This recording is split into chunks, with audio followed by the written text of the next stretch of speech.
Okay, Bismillah. So, the first thing we need to understand when we're dealing with atheism, in actual fact, when we're dealing with anything concerning Islam, when we want to articulate Islam to other people, or we want to defend Islam, or we want to give da'wah, we want to do outreach and reconnect human hearts to Allah subhanahu wa ta'ala, if we want to do this, we have to understand fitrah and first principles. It is paramount. Because when you're talking to another human being, you have to know what is the human being in order to engage with the human being. Not only this, when you understand fitrah and first principles, you will know the role of rational arguments and their limits, right? And it would help you with Islamic epistemology, meaning how we get to know the truth and what is truth and how do you find truth from an Islamic perspective. So this is very important. If you understand fitrah and first principles, it's going to help you understand the role of rational arguments when you're talking about Islam, and it would give you a sense of intellectual and emotional and spiritual maturity when you're dealing with other people. That you won't always debate everything. You won't always try to answer every single question. Rather, you'll be able to understand the human being as the human being is, so you could help create some awakenings within them. So, what are first principles? A first principle is a basic assumption that cannot be reduced any further. It's a very basic and necessary idea. It is something that is required in order to have knowledge in a particular sphere. For example, in science, in order to have scientific knowledge, you need some first principles or assumptions in place. A first principle or assumption of science is that causes have effects, and effects have causes. There is cause and effect. Also, a first principle of science is that nature is uniform. For example, if a scientist comes to Windsor and the scientist observes 1,000 white sheep, then they're going to conclude the next sheep is likely to be white, because they believe nature is uniform, so their observations to a certain degree will let them know about the rest of the universe. Now that may change with further observation, but when they have further observation, they still assume that nature is uniform and that pattern can continue. So it's important to understand that all spheres of knowledge have some first principles, have some assumptions in order for that sphere of knowledge to grow. Otherwise you'd have no knowledge at all. So just to repeat this idea, all spheres of knowledge have assumptions. All spheres of knowledge have first principles. And these things are ideas that cannot be reduced any further. They are necessary in order for that sphere of knowledge to grow. For example, another example. In mathematics, if you do something concerning set theory, say you're working out something, one of the assumptions in set theory in the philosophy of mathematics is that infinities exist. They can't prove it, they just have to assume it. They use it as an assumption, they adopt it as an assumption, or a first principle if you like, and it allows that sphere of knowledge to grow, or for you to actually continue in that sphere of knowledge, for it to make sense, for it to be coherent. Even in different spheres of knowledge, even in politics, you have first principles, right? You have first principles about, the nature of the human being, for example. In liberalism, take liberalism, classical liberalism. There's many different forms of liberalism. It's a disputatious doctrine, but forget that. The point is, basic classical liberalism has an assumption. The assumption is how they view the human being. They believe the human being is an abstract entity devoid of social attachments, right? That's how we see the human being. This is how we're going to start. the human being is rational and is an individual, right?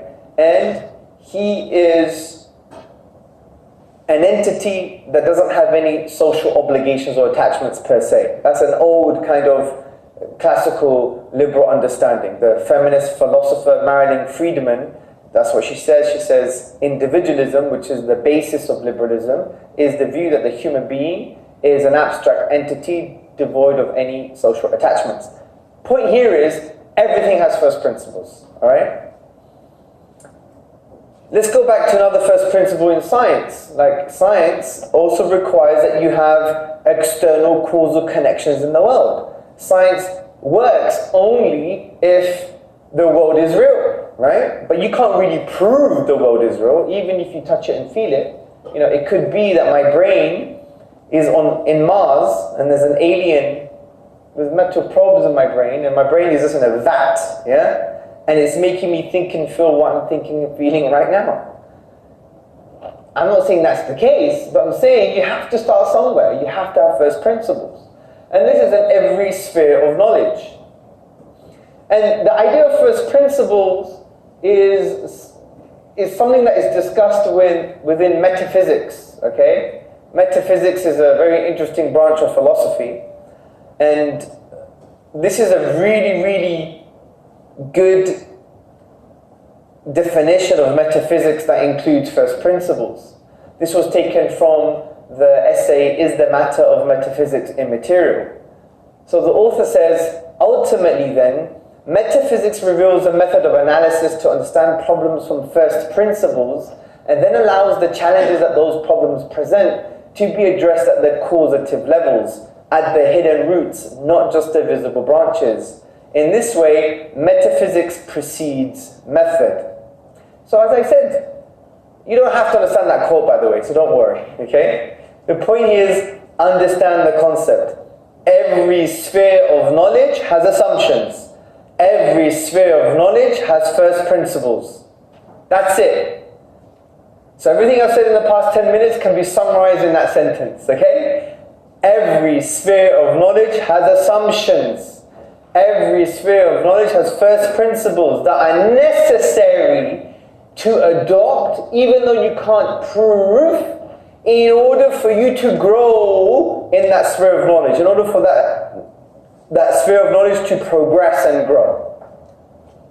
Does this point make sense so far? Who's got difficulty with this point?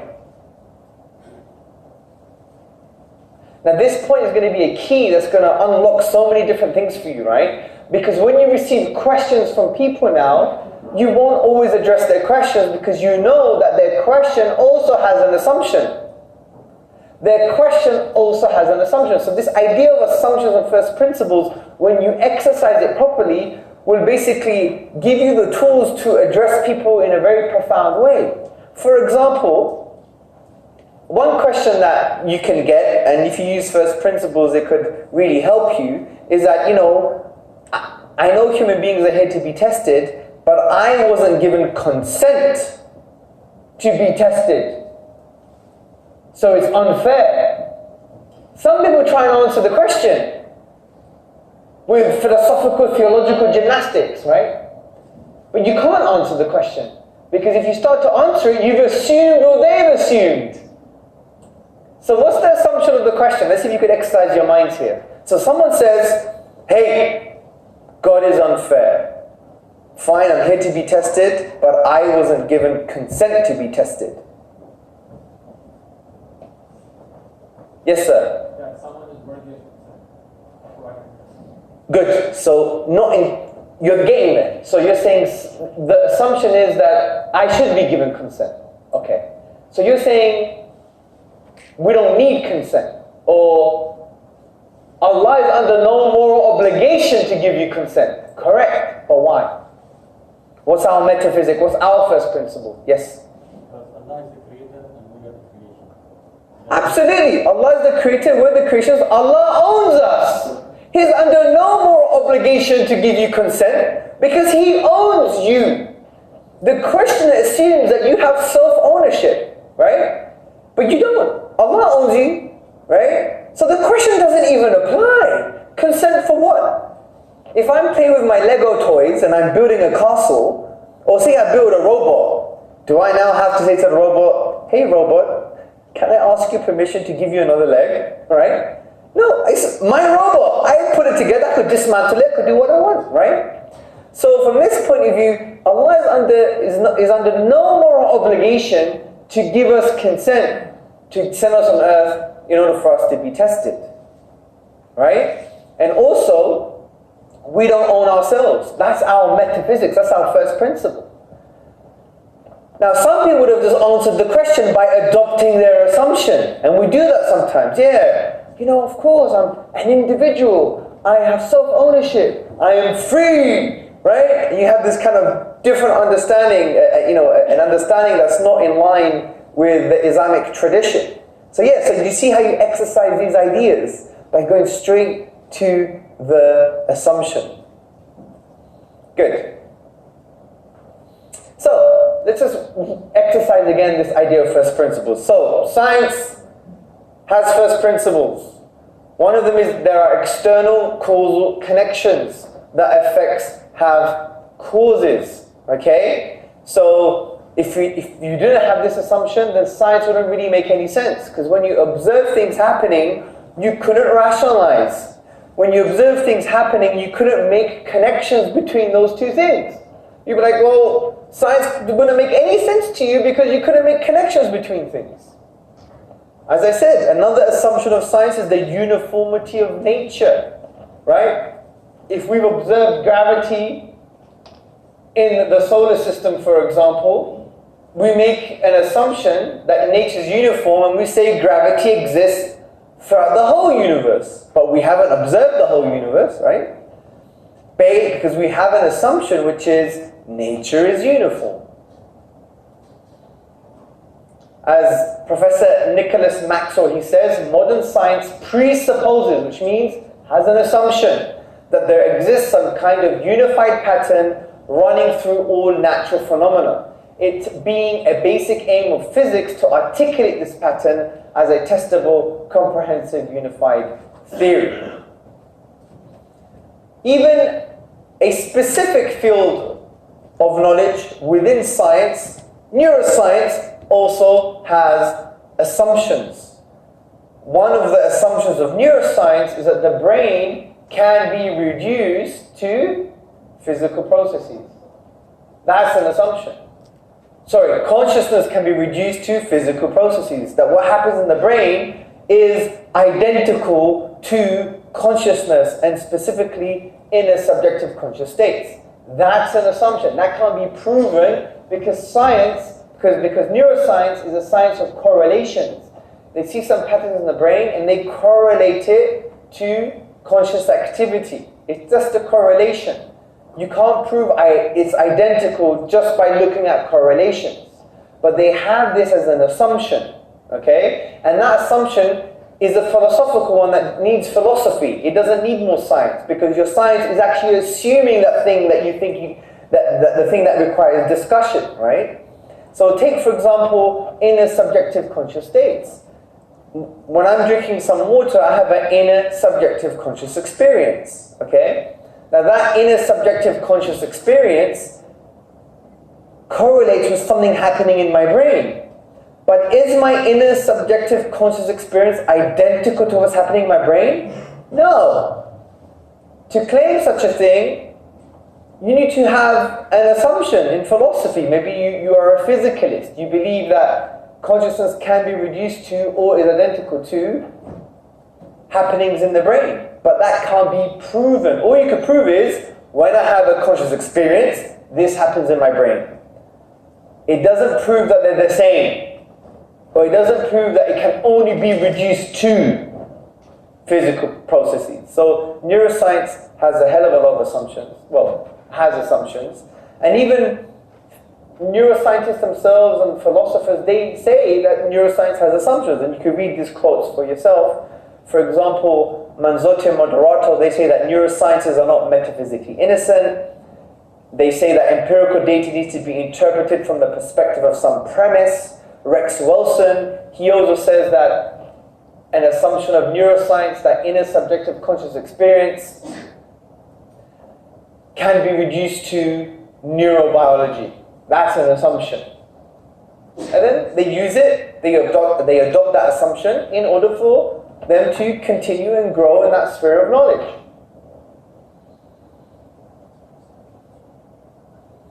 Take even logical reasoning. Logical reasoning has first principles and assumptions as well. Take this argument here, this deductive argument, okay? Number one, all bachelors are unmarried men. Number two, John is a bachelor. Number three, therefore John is an unmarried man. Now the conclusion, number three, is what you call something that necessarily follows. You cannot have another conclusion here. This conclusion necessarily follows, okay? And one of the reasons it necessarily follows is because there are logical connections between the premises, the first two statements, and the conclusion. There is a logical connection that makes our mind conclude. We have a rational insight based upon the two premises, 1 and 2, statements 1 and 2, and we somehow connect them logically to conclude something that necessarily follows. Now, what is the first principle here? Who knows what the first principle here is? Not of that particular argument, but of logical reasoning. So we're saying that the conclusion necessarily logically follows. What's the first principle? What's the assumption here? Yes? Bachelors are not married. No. Say we've just accepted that.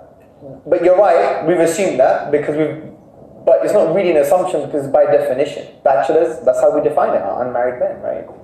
So just forget the specifics of the statements. What I'm saying is, what is the first principle of the logical reasoning here? Yes? No, let's assume the premises are correct.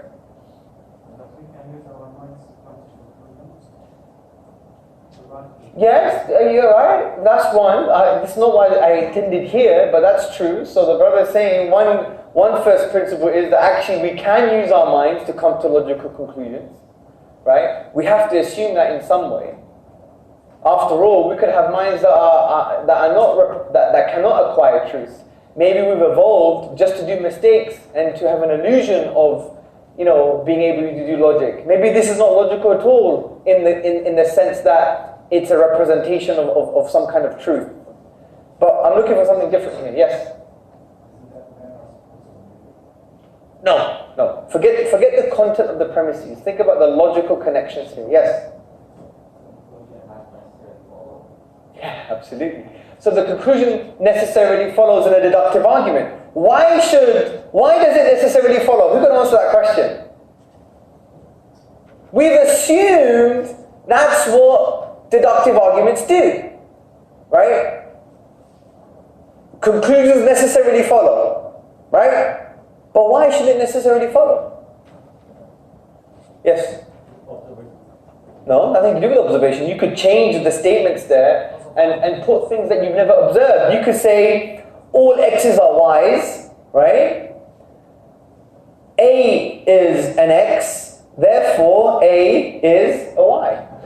You don't know what A and x and y is. These are unknowns. You could change it around where it doesn't require you to observe anything. Yes? If bachelors exist, No? We've already... we assume that bachelors exist. Yeah, but forget the statements, yeah? Because we could think about the conclusion, the logical connection at the end. We have to assume that there are things, that there are conclusions that necessarily follow in this way. So if I ask you the question, why does it necessarily follow? How are you going to answer? Yes? Can't accept contradictions. Oh, well, that wouldn't necessarily be a contradiction, but that's my next slide. Let's make it more easier. Why can't I be a bachelor and a married man at the same time? Because it's a contradiction. Why are contradictions false? Because that's the first principle. Exactly, that's the first principle. All contradictions are false. You just have to assume it. You can't prove contradictions are false, can you? It's the rules of the game. That you make up the rules of the game and then you play the game. The game is not the rules and the rules are not the game, but you need the rules for the game. But we made the rules up in order to play the game. What if I were to say to you, contradictions can exist? Then the law of contradiction won't apply to me. I've created a different first principle now. So even in logical reasoning, you have first principles. Because sometimes when we study at university and we do a very undergraduate level, or we read books from like popular, people, we get so excited because we have a certain level of knowledge and we think this knowledge is pure, right? Every sphere of knowledge has first principles and assumptions. Throw any at me. Let's do this game. Let's play this game. From psychology, especially psychology, right? What philosophical school are you adopting in order for your psychology to make sense? Are you a behaviorist, right? If you have a behaviorist philosophical disposition, your psychology is going to be very different, right? Everything has first principles. Everything has assumptions. There is no such thing as a watertight, absolutely 100% pure knowledge or argument. Everything has first principles and assumptions. So what is the again? Contradictions are... No, in logical reasoning, the first principles are that we've made the rules up. That's the first principle. In a deductive argument, a conclusion necessarily follows, because we say in a deductive argument, a conclusion necessarily follows. And that's why there are differences of opinion in not only in Islamic schools of creed, but in Western philosophy on even how they see logic and how they understand. This is called the philosophy of logic. Yes, brother? You're brilliant. You just jumped ahead of me, yeah? So the brother said, well, how do you choose which first principles are best? Well, you choose first principles based on their coherence. How they help you to understand reality and yourself, which we're going to discuss later. Yes?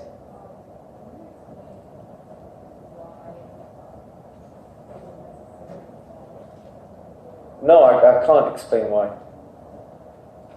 Well, you could explain why from a logical point of view, that the conclusion is logically connected to the previous statements in a way that that is the only conclusion.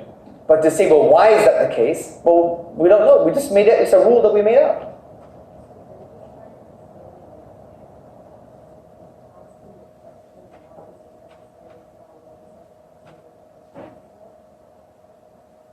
Yeah? No. So when you say, why does it necessarily follow? What I would say is the first principle here is, well, it necessarily follows because we've made the rule up, and the rule is our first principle in this case.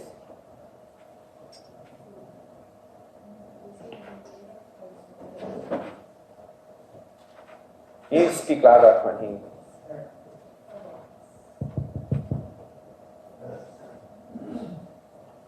Okay, so my question is, you mentioned points 1 and 2, and then you said is a conclusion that necessarily follows. Yes. And then you asked, why does it necessarily follow? Yeah. Because that question will help you understand where the first principle is. So what is the first principle? The first principle is it necessarily follows because we've made a rule up. The logical rule is the first principle. Remember, something cannot be reduced any further. An assumption that you require in order for you to have a sphere of knowledge. If we didn't have the assumption that this is how deductive arguments work, we wouldn't have deductive arguments.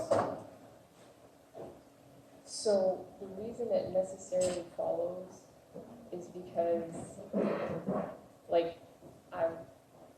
what I would say for myself is that that's just what makes sense. Exactly. And what makes sense is what we've made up. But why are you saying we made it up? Because you can't prove that principle. That the conclusion necessarily follows? Yeah, it makes sense. Okay, what if I said to you, there could be a demon that is playing with your mind, that it makes sense? That could be the case. But that is like unlikely. Based on what? Your limited experiences? So you're saying conclusions necessarily follow because of rules we made up? No. I'm not trying to explain why it necessarily follows. I'm trying to use that question to make you realize that there is a first principle in logical reasoning, or certain first principles we have to start with in order for logic to make sense. So for example, when I did my postgrad, I was doing logic. I found it so difficult because I wanted to know, well, why does this make sense? Because I was like, well, why have we made these rules up? And I could never get an answer because, the academic was telling me, these are just the rules. You just have to accept them. Once you learn to accept them, then you could do good logic. So what I did, I just had to trick my mind. And literally, it just made sense after. So look, given the fact that these are the rules, I'm adopting these rules of the game, and then this is how things are going to make sense in order for me to pass their exam. But the question does follow, well, why are these rules the rules? But in logical reasoning, we just have to make these rules up. Okay, I might be getting ahead of myself because I read a little bit ahead, but I think when it comes to deductive reasoning, there's truths, right? Like you're basing your reason, it's not stuff you're just making up. They're not No, because you could. It depends what you mean by truth. What do you mean by truth?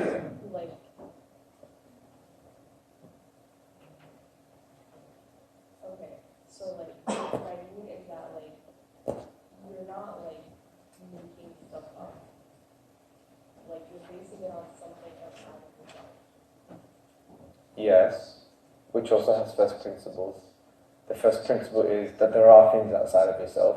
Do you see my point?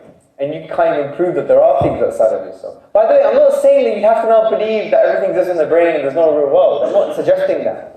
All I'm saying is that there are first principles in everything. Number one, we have to make logical rules up for things to make sense. Agreed. But we've made them up to a certain degree. Yes, are they coherent? Does it allow us to basically progress in the sphere of knowledge? Yes. But do we make the rules up? Indeed. Even ideas of truth, right? Some ideas of truth in the way that you just mentioned assumes that we have to have a real world. Well, that's something that we just have to assume in some context. Yeah? So, given the fact that everything has first principles, and this is why we need to be very, very careful, because when we read Islamic thought, and we read our traditional Aqidah books, we have to be very careful because sometimes the way they were written, they were like almost a reaction to existing philosophies of the time. But when you unravel and you study some of these books, you see that we even have assumptions ourselves too. Right? There's no such thing as a first principle or a metaphysically free sphere of knowledge. You have to start somewhere, right? And for me, I think one of the most powerful maybe assumptions or first principles about us, about Islam, is the concept of the fitrah. Okay? Now, and I want to try and make you understand what I mean, why this is the first principle for us and why this is a very key assumption for us in order for us to understand ourselves and reality. So, as you know, in the hadith in Sahih Muslim, the Prophet ﷺ said that every child is born in a state of fitrah. Then his parents essentially facilitate a change. And that change is that they turn into something else, like a Christian or a Jew or a Magian. Now, many of the ulama, they discuss the concept of the fitrah. And the fitrah, coming from the triliteral Arabic stem, fatara, you have words like fatrun and fatarahu. The fitrah is something that is created within us that contains a form of knowledge. You could call it primary knowledge, first principle knowledge, you could call it proto knowledge, whatever the case may be. There's something ingrained within you, okay? And what that is that you acknowledge Allah subhanahu wa ta'ala and you want to praise Him. We have an affinity to praise and to acknowledge that He deserves worship. This is the fitrah. However, the fitrah gets clouded. As per the hadith of the Prophet sallallahu alaihi wasallam, something happens because of parenting, because of society, the fitrah gets clouded. Now, from this point of view, the fitrah is like our first principle that allows us to understand ourselves, allows us to understand the world around us, and it allows us to understand the role of rational arguments and the role of reason when it comes to acquiring and acknowledging the truth. For example, here's a statement from Al-Ghazali, for example. He says, every human being has in his depths of his consciousness the fact that Allah is a reality and He's entitled to worship. And even a few centuries later, the 14th century theologian Ibn Taymiyyah said something very similar. Now, so if that's the first principle concerning the nature of the human being, that they have a fitrah within them that already contains knowledge that Allah exists and that He deserves worship, but it gets clouded because of education, parenting, and socialization, then when we are engaging with other people, we have to engage with them in accordance to our first principle. Because what we usually do, unfortunately, we engage with people based on their first principles. Fine, some first principles can be shared, of course, but when it comes to engagement of trying to articulate Islam, sometimes we think we have to answer all the questions, we have to go into every single philosophy. No, because they already know in some sense that Allah exists and that He deserves worship. Our job, therefore, is not to convince them in some kind of mathematical, abstract, philosophical way, but to use enough reason to a degree to help them awaken the truth within. You want to help uncloud their fitrah to awaken the truth within. That's why God's existence is not proven per se. God's existence is discovered. And there's a fundamental difference. Who the hell are we to think we could prove a transcendent being that you could have absolutely no analogy, no comparison, even you can't even think and fathom the essence of this being, and you think now you can prove in some kind of absolutist way? I mean, come on, man, turn down the arrogant snob a little bit. The only reason you can even acknowledge His existence because He put it in you in the first place, right? And it's within us, in the fitrah, and our job is to uncloud the fitrah to awaken the truth within. This means, therefore, that rational arguments are a means. They are not the ends. They are a means to awaken the truth within. They're not the ends in themselves. Because there's no such thing as, Iman doesn't come into a human being from a mathematical argument. Iman doesn't come into a human being from some kind of logical, mathematical algorithm. Al-Ghazali, he mentioned this so clearly. He said Iman is not going to come from a deductive argument. If someone who's smarter than you, they would just play around with the premises. And what are you going to do then? Leave? Right? He said Iman is as a result of experiencing the Islamic tradition. Becoming the Islamic tradition from the point of view that you practice and your heart is in tune and in line with the spiritual practice and the values of Islam. So I like to basically use this diagram. Yeah. So look at this slide. This is the fitrah. Within the fitrah contains knowledge, as we said, that Allah is a reality and that He deserves praise. However, the fitrah gets clouded. You see these clouds? You see these clouds, right? What are these? They're clouds, right?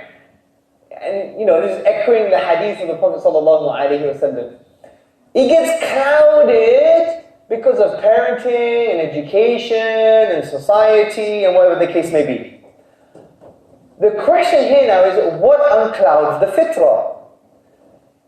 It can be rational arguments. It could be just revelation. It could be spiritual experiences, positive or negative. It could be tadabbur and tafakkur. It could be pondering and reflection. There are different ways to awaken the truth within. It's not only one way. And we see this from reality and from the sunnah itself, right? People will become Muslim just by looking at the face of the Prophet ﷺ. That was enough to awaken the truth within. This is on the face of a lion, right? Others required some direct revelation, like Umar ibn al-Khattab radiallahu anh, when he was listening to the Quran, Surah Taha, right? Shaboom, that awoken the truth within him, right? Others, they needed kind of an experiential, rational argument. Right? Like the famous Jew who pulled the neck of the Prophet ﷺ, pulled him by the neck because he owed him some money. And he wanted to test the Prophet ﷺ to see if he had hilm, if he had forbearance, patience against aggression. That was a logical argument for him. Because he said, well, the signs of prophethood are 3. I've seen 2, I need to see 1 more, which was forbearance, patience against aggression. Do you see my point? Everyone's fitrah is awoken in different ways. And that's why sometimes, especially in the West, we focus just on rational arguments, and we think it's only rational arguments, and we think they become an end in themselves. No, they are just means to awaken the truth within, because it's already within them. Now, this should fundamentally change the way we see rational arguments. It should allow you to become more intellectually and spiritually mature. I repeat, it should allow you to become more intellectually and spiritually mature. Because if you give someone a good enough argument that is enough to awaken the fitrah, and they still don't accept, then you should stop using rational arguments. That should be a sign for you that they need something else. That should be a sign for you that they need something else. And that's why we need to have more intellectual and spiritual maturity, so we get to understand that. Okay? For example, you could give someone a really good argument, the argument from design, okay? And then usually a response from the atheist, or some atheists, is, oh, but there could still be a chance that there is no divine. Even in that ridiculous response, there's no point addressing that point anymore. There's no point addressing that question. Because for me, that is a sign that they need something else. Because think about the inconsistency in the rational approach. For everything in life, university, marriage, banking, finance, buying a house, buying a car, buying a mobile phone, going to the shops, crossing the road, for everything in life, their level of rationality is here. But for God, and only God, it's up here. Why the inconsistency? This exposes a psychosocial issue. But we are so stupid sometimes, and we get so kind of fixated with rational arguments. We think, no, I have to answer all the questions, right? Come on, just shut it for one moment. You can't even prove your own existence, and now you want 100% proof for other things. These are just ways that to awaken the fitrah. I remember someone in Ireland, I think it was Dublin or Cork University, was giving a talk. He said to me, Hamza, I want absolute proof for God's existence. And I said, well, before I answer that, essentially I was saying, prove to me you exist in an absolute way. And he looked at me, really funny.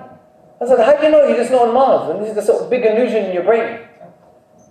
And I wanted to show to him, just calm down one moment, yeah? Rational arguments are just a way to awaken the truth within. And when you understand this properly, you know when you should stop in your useless and insincere arguments and debates. The Prophet ﷺ said that he guarantees a house in paradise for those who give up insincere, useless arguments and debates. Even if they're right. That's fine. Even if they're right. Okay? Even if they're right. And there is truth in that. Because when it comes to engaging with human beings, you being right is almost irrelevant. It's about using the correct way to awaken the truth within someone. And it could be by admitting you're wrong. It could be that through your humility, it could be a means to uncloud the fitrah. You just don't know. And this is why when I engage with atheists and I give them a good argument to a certain degree, if they go so nitty-gritty details about philosophy and they start discussing with me about, oh, but I'm an externalist when it comes to language, you're an internalist when it comes to language, therefore that gives you some kind of philosophical incompatibility in addressing the philosophy of the mind, which therefore means this, that, and the other, and he goes into crazy. I'm like, girl, just buy me a pizza now. But it's true. You think they're going to show that card on the Day of Judgment to Allah, right? Oh, sorry Allah, I was an internalist, for example.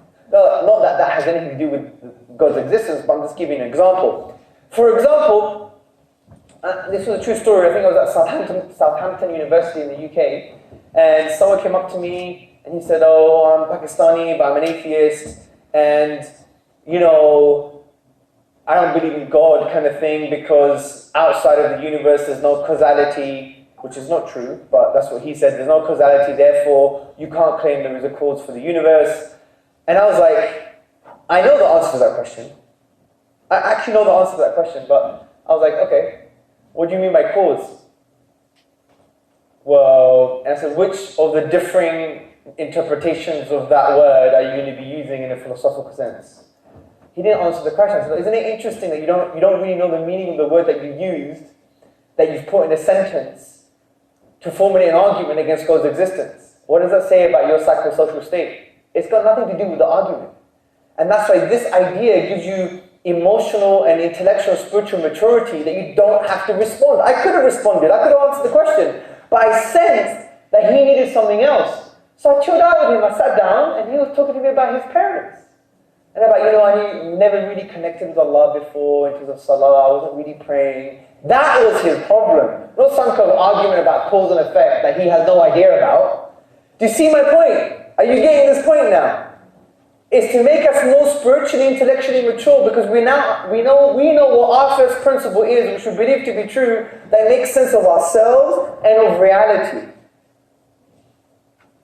And that's why I get really, really confused when I see videos or people arguing over the most minutiae points.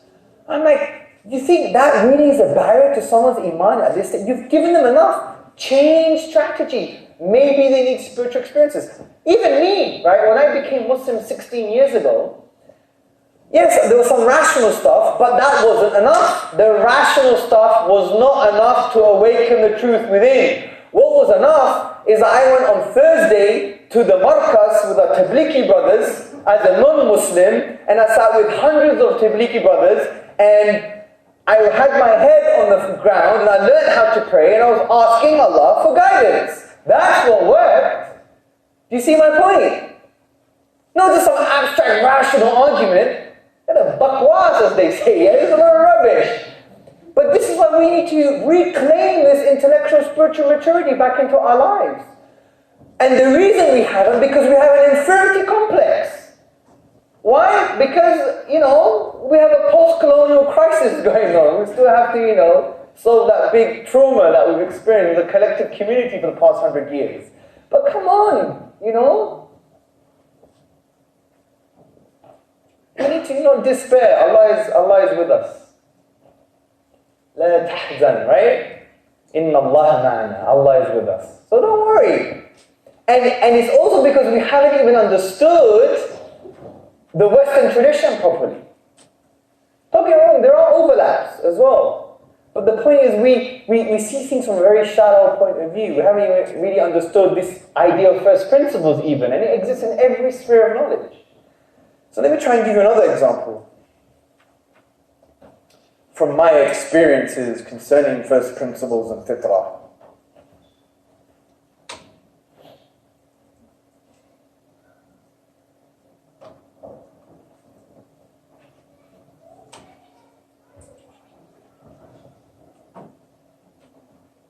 I remember I was in Norway, I was speaking to a university student. And for him, I don't think reason and rationality was the issue. He needed something else, so I noticed that in him. So I kind of went off on one saying, here's a really good argument for God, here's a really good argument for prophethood in a very abstract, logical way. But it wouldn't do anything for him. So what I did is I started talking about freedom. I was like, you want to be free, right? I said, you didn't even choose your own gender. How are you free? You didn't even choose your own birth.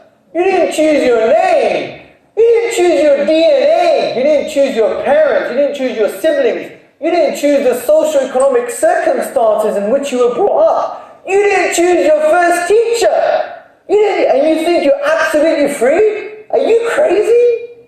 You know, it reminds me of this philosopher said, man was born free, then he remains in shackles or something, yeah?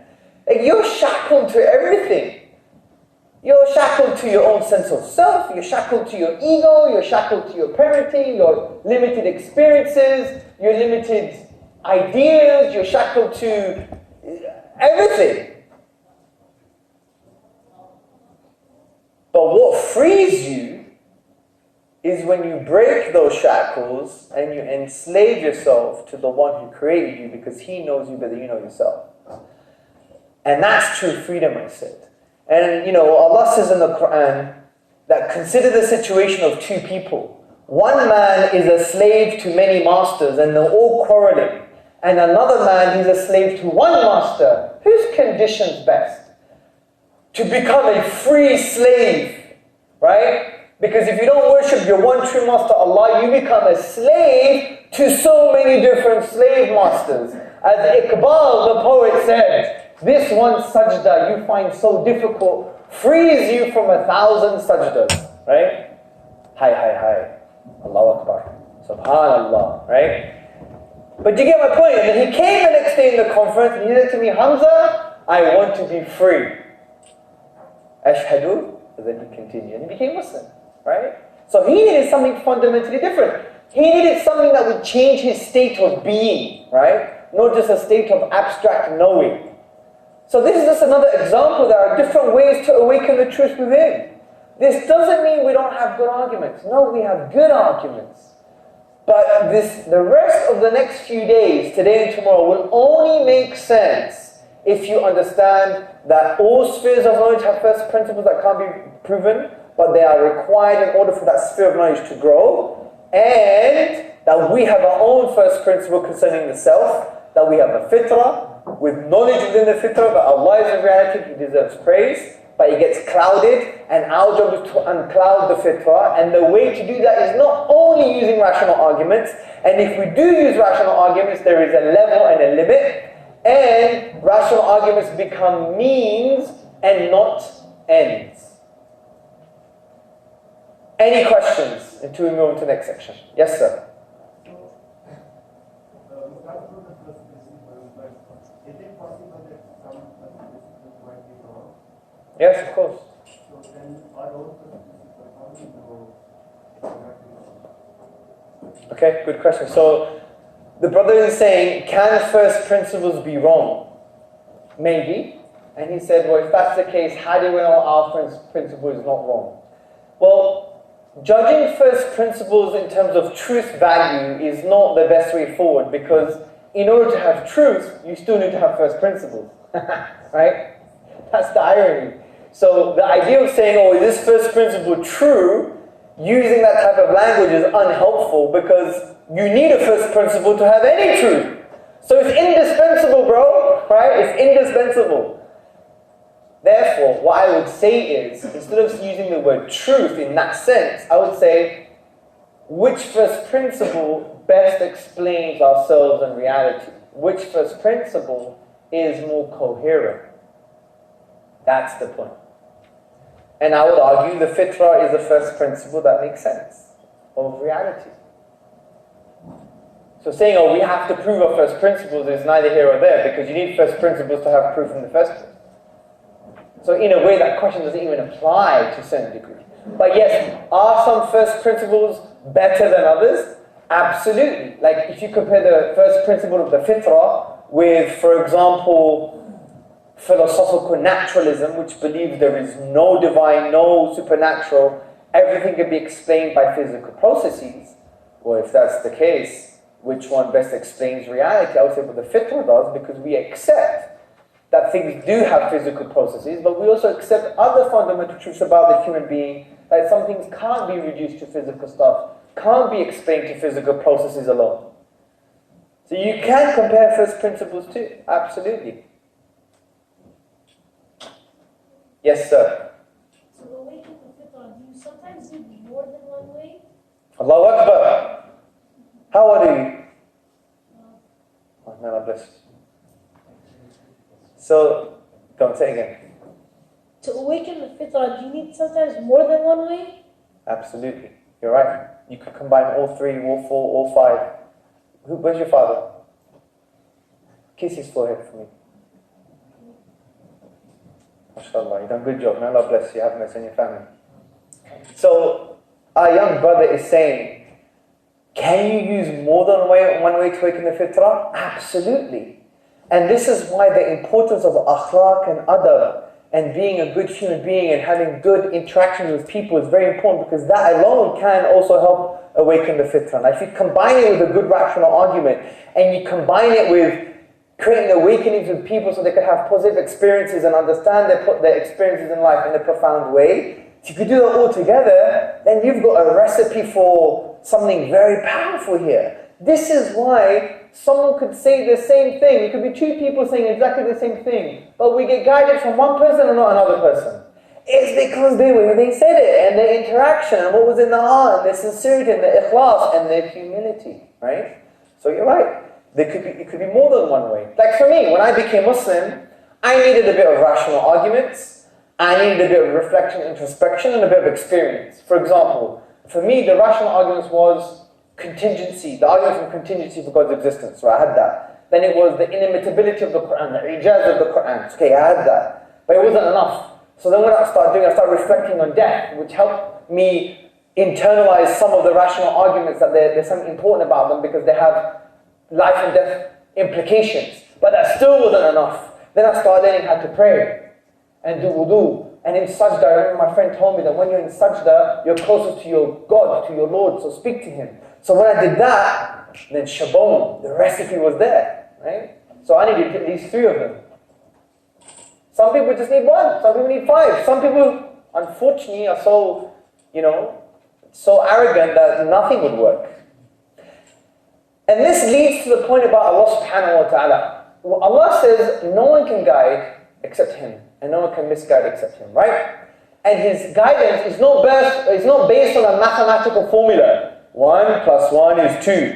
It's based on an infinite wisdom. And this whole idea of the fitrah makes sense of that. Because if it was just based on a mathematical formula, we would have found it out by now.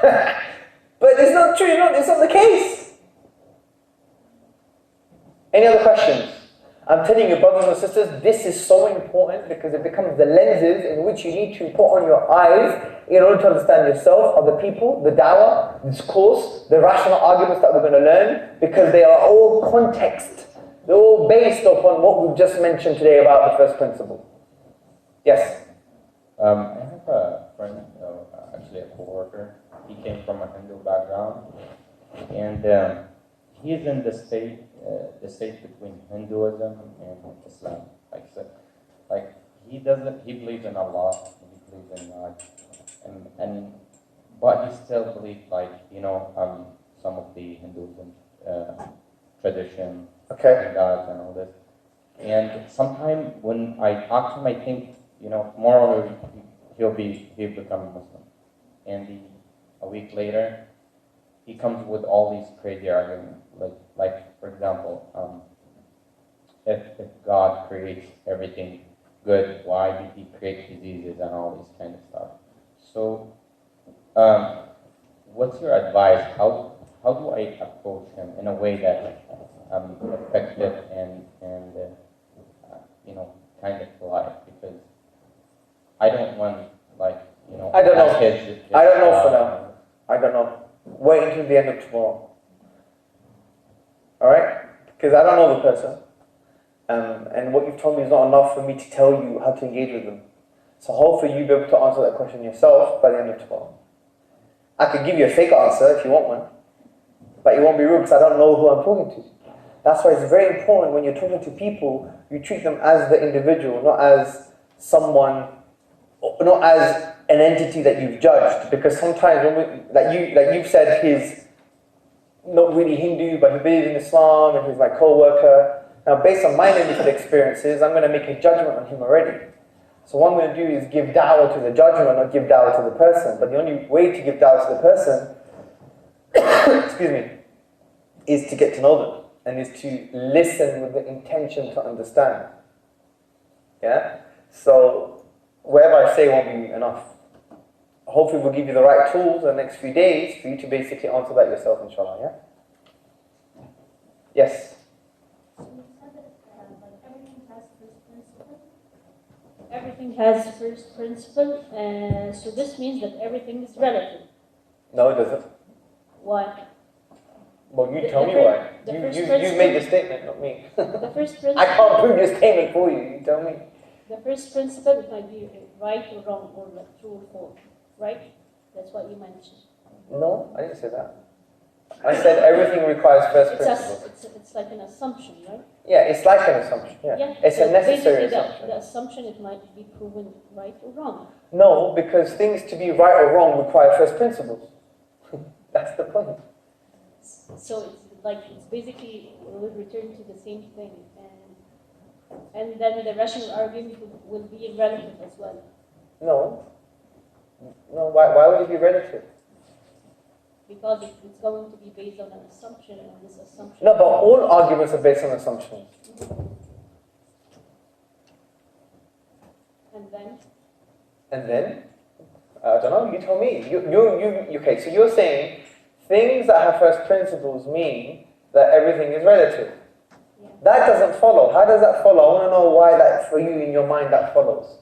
Why is it the case that if something has a first principle and assumption, it means it's relative? How does it follow? Because if it's an assumption, you need to prove it.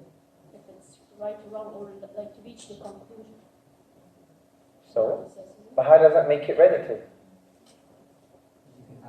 Because it might be right or wrong. Like you have to reach to a specific result, right? Okay. But I don't see how that's going to be relative.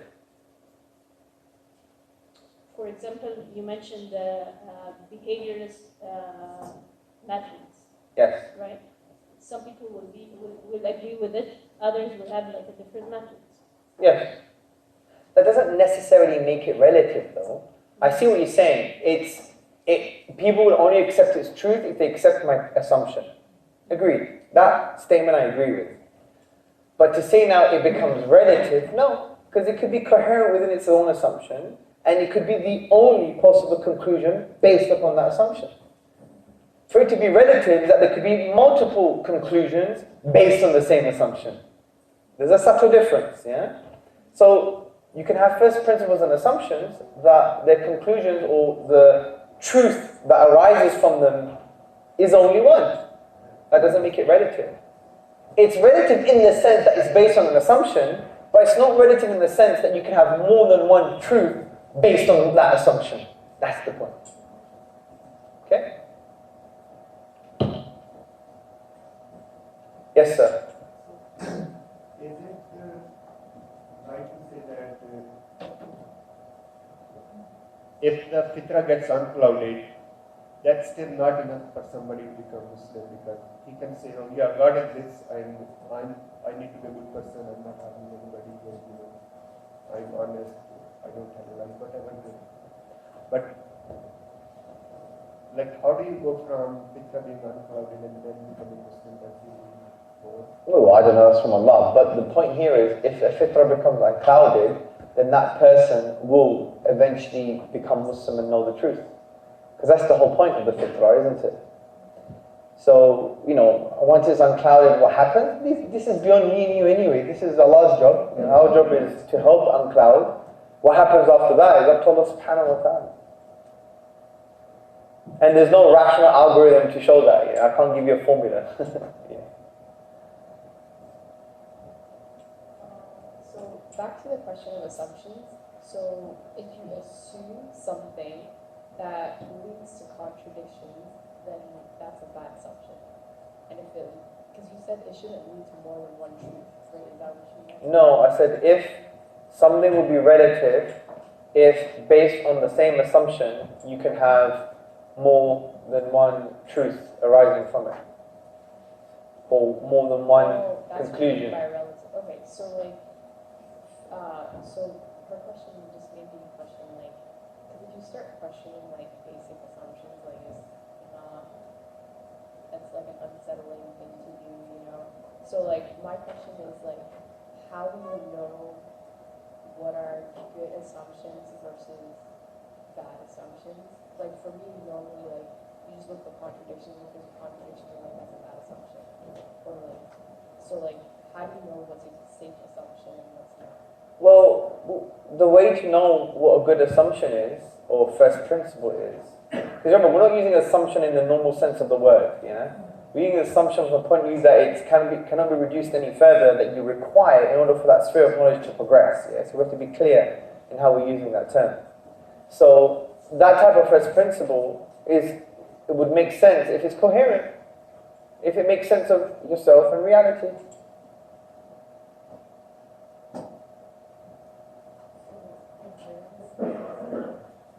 So your definition is coherence will determine the value of that assumption. Yes, for me, if someone's got an assumption about, for example, the individual in political theory, and their assumption is that the individual has primacy, meaning only the individual rights are the most important and social rights are not, then they've made an assumption. They've made an assumption there is no link between the individual and society and the individual.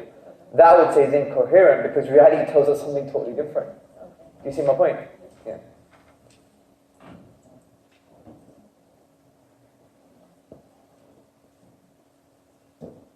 And that's why sometimes for some people, if to a certain degree they acknowledge Islam, for me, I just get them to start practicing, even if they don't do the Shahada.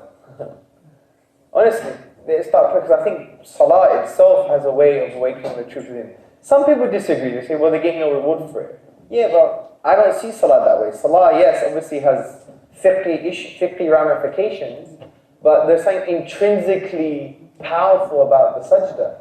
That's why at the time of Prophet ﷺ, some Arabs would not even do sajda. They'll get dust and they'll put it on their forehead, because they still had the arrogance issue going on. So there's something intrinsic about the spiritual practice itself. So it happened in Canada. There was this guy who came to the masjid, I think when I was here a few years ago, and he was talking to me. I said, look, join us for Salah. He joined us for Dhuhr prayer, and I told him, you're closest to your Lord, if I remember correctly, you're closest to your Lord in sajda, so talk to your Lord. After Dhuhr, he became Muslim. Yeah? So it happens, guys. So even Salah and spiritual practice could be a form of an experience that helps awaken the truth within.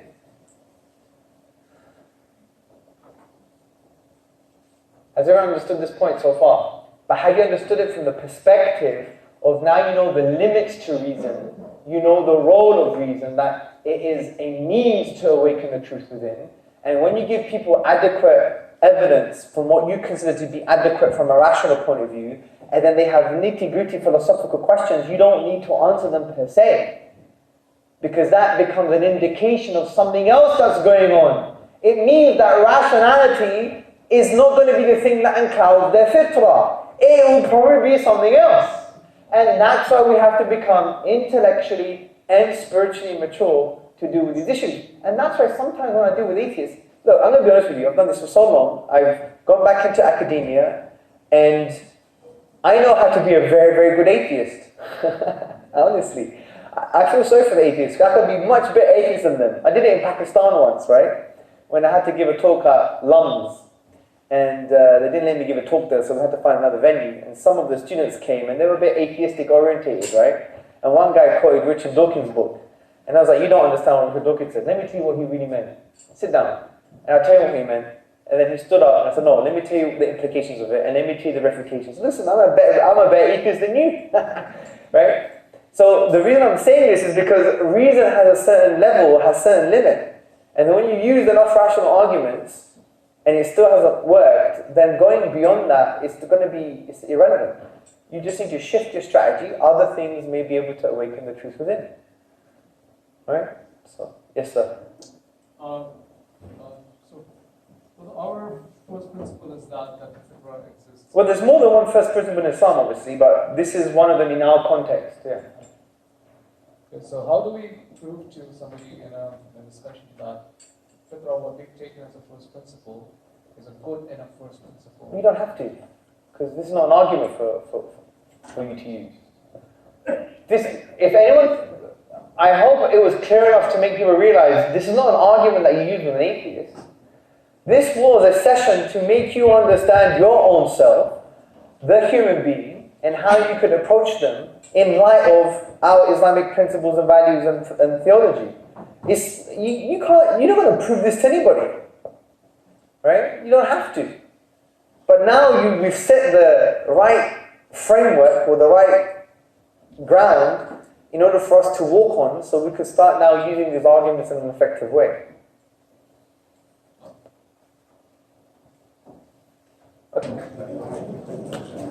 Okay, Bismillah ar-Rahman ar-Rahim.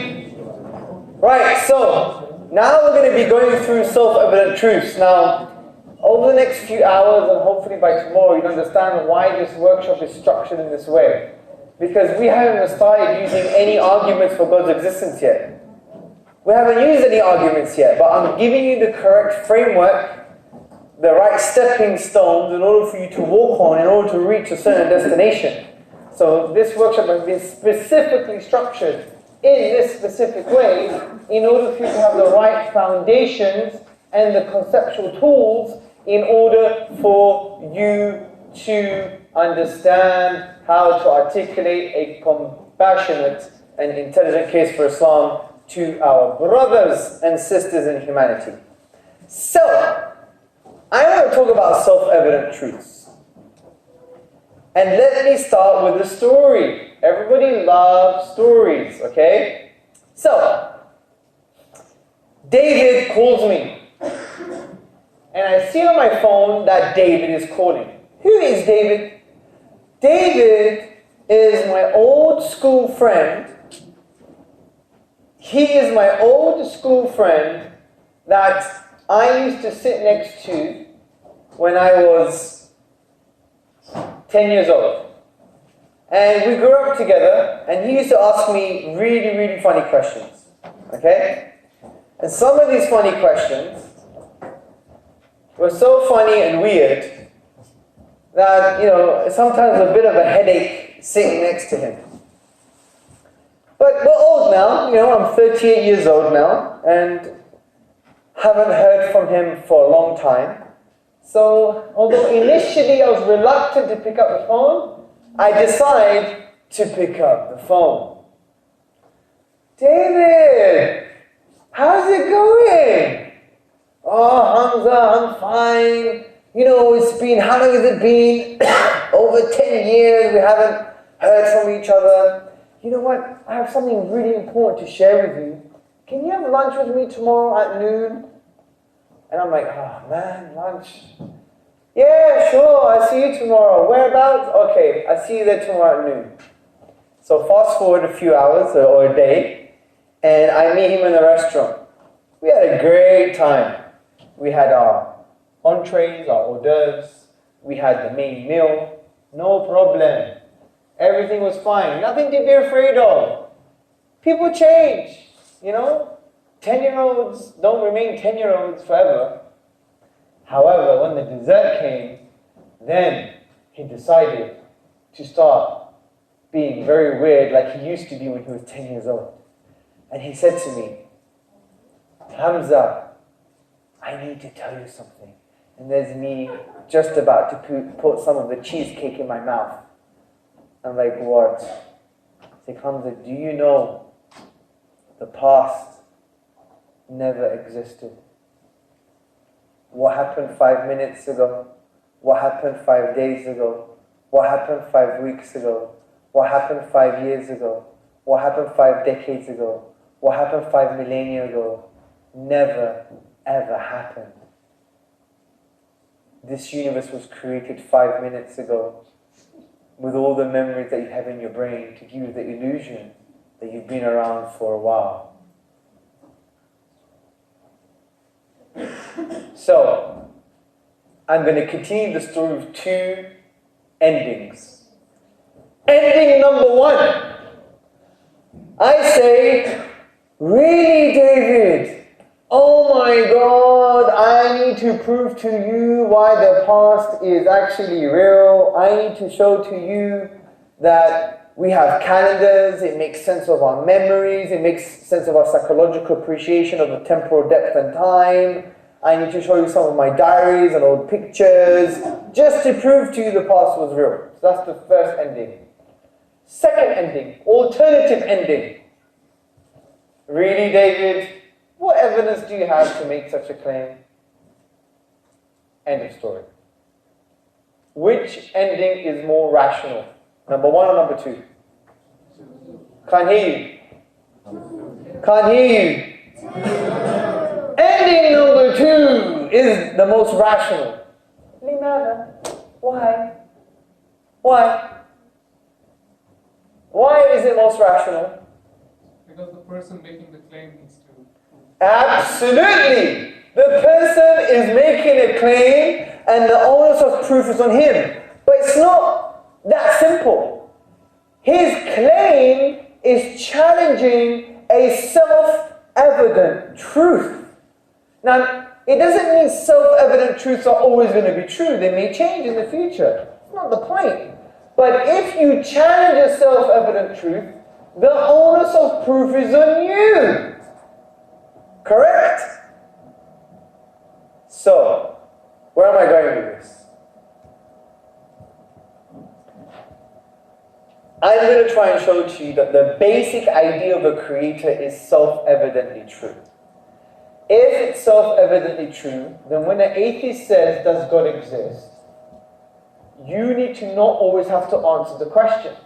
You could just turn the tables and say, well, what evidence do you have to reject the idea?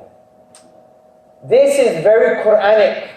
When Allah says, is there any doubt? He says that the Anbiya say, is there any doubt in the creator of the heavens and the earth? Give me one statement of a Nabi, of a prophet, in the Quran to show that the creator exists. One. Give me one direct statement. Give it to me. It's very hard to find, isn't it? Because the main message of the Anbiya was to awaken the fitr, to make them realize that Allah deserves worship. It was self-evidently true that there was a creator, some kind of cause for everything that exists. There's probably only 2 ayat only that indicate a direct argument for God's existence, something we're going to address maybe tomorrow, which is the Quranic argument for God's existence, chapter 52, verses 35 to 36. By the way, this doesn't mean there are no good arguments. There are good arguments. But it goes to show that we've been addressing this thing in the wrong way. We fall for the trap. They ask you a question and we fall for the trap. We need to turn the tables. What evidence do you have to deny this self-evident truth?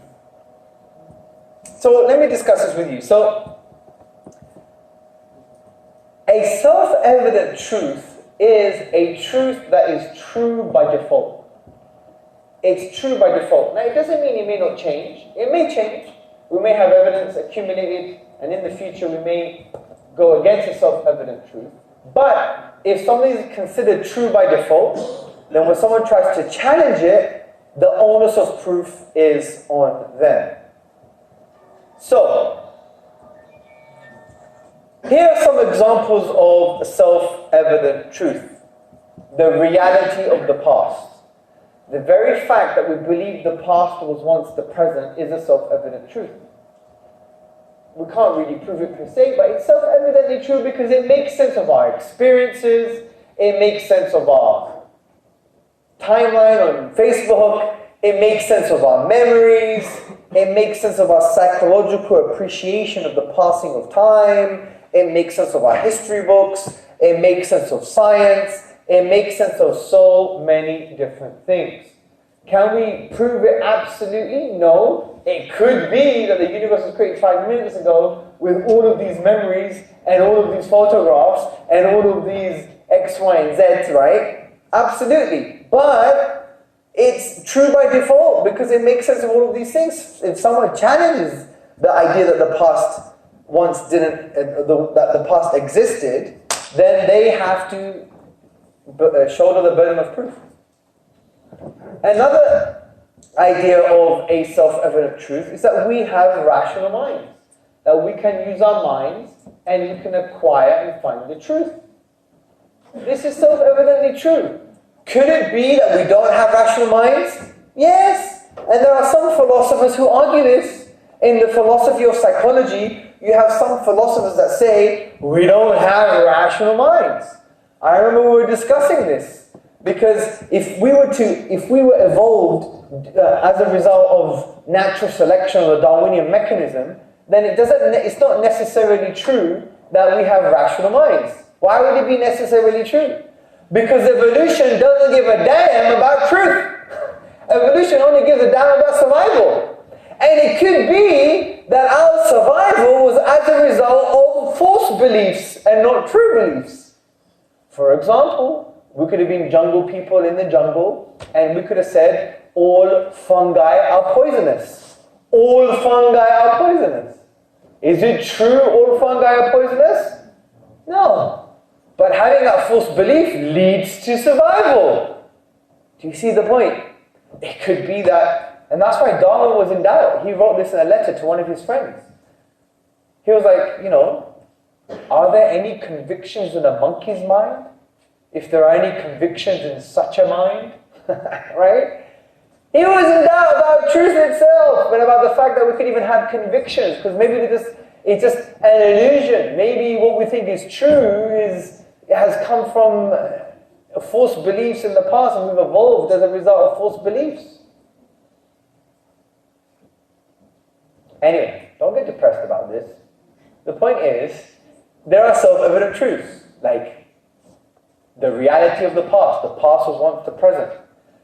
Like, for example, we have a rational mind and we can acquire truth. These are self-evidently true. They're true by default. If someone challenges them, the onus of proof is on them. Okay? Make sense? Good. So moving on.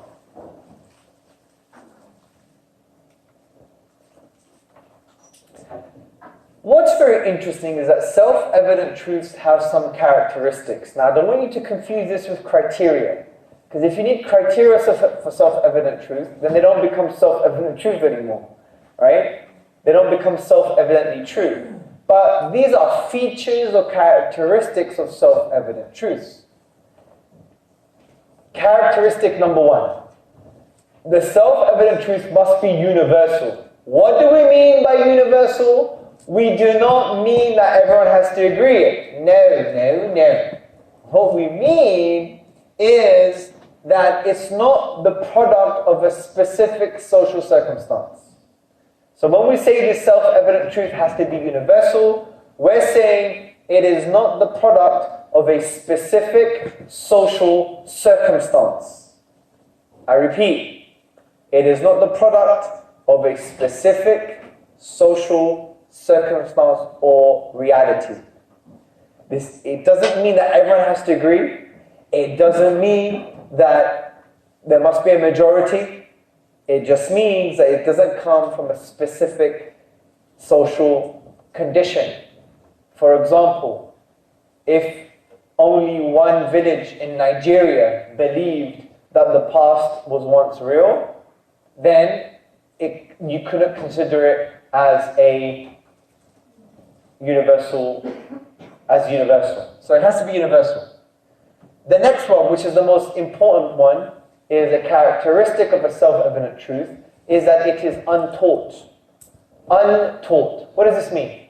This means you do not acquire this idea, you do not acquire this self-evident truth as a result of learning or as a result of external information transfer. And external information transfer is like what I'm doing to you. I'm external to you, and I'm giving you some information and knowledge externally to yourself. A self-evident truth is not acquired or held as a result of external information transfer. Okay? The third one, and I'm going to put these together. They're both really the same. It has to be natural and intuitive. Natural means it's formed as a result of a functioning human mind and psyche. And intuitive is that it is the simplest and most comprehensive explanation. It is the simplest and most comprehensive explanation, meaning it doesn't create more questions than it answers, and it answers the question, or it is an adequate representation of the specific thing that you are referring to. So, in order for me to make sense of this, is let's use now the past. So we can argue that the past was once the present. This is a self-evident truth. Okay? Let's now see how it fits with these characteristics. Of course it does. Is the past being once the present, the past being once real, is that universal? Yes or no? Yes. Why?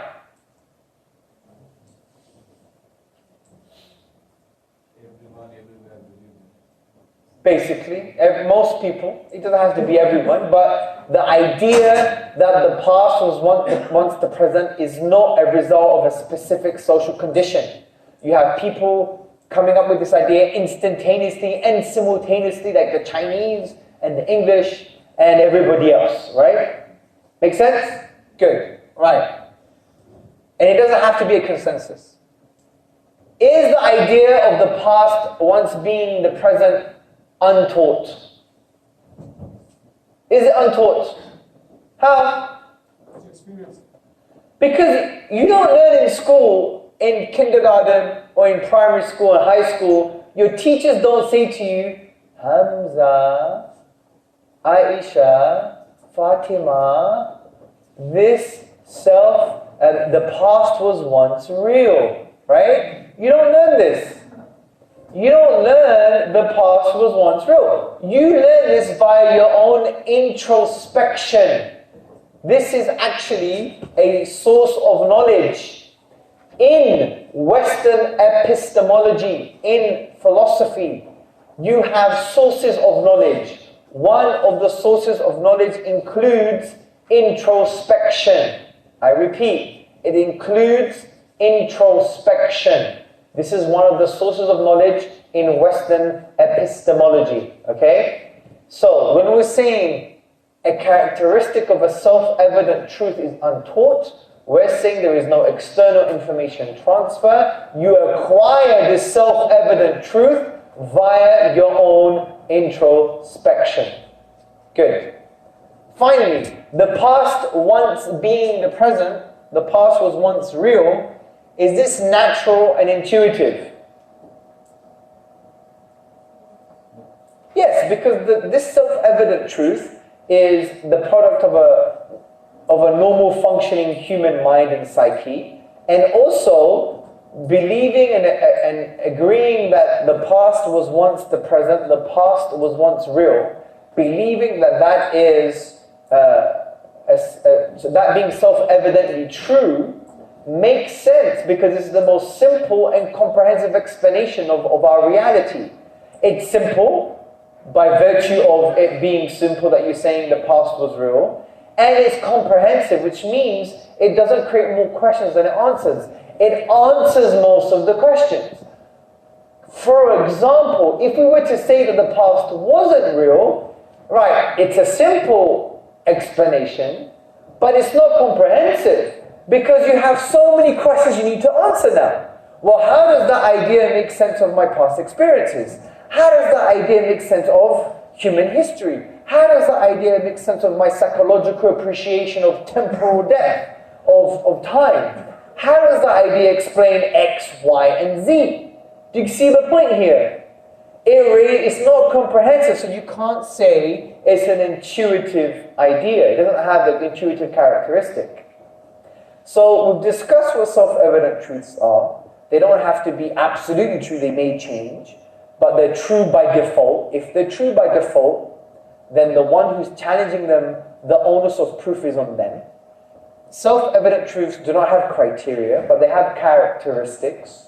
Some of these characteristics include universal, taught, natural, and intuitive, and we've applied this to one self-evident truth, which is the past once being real.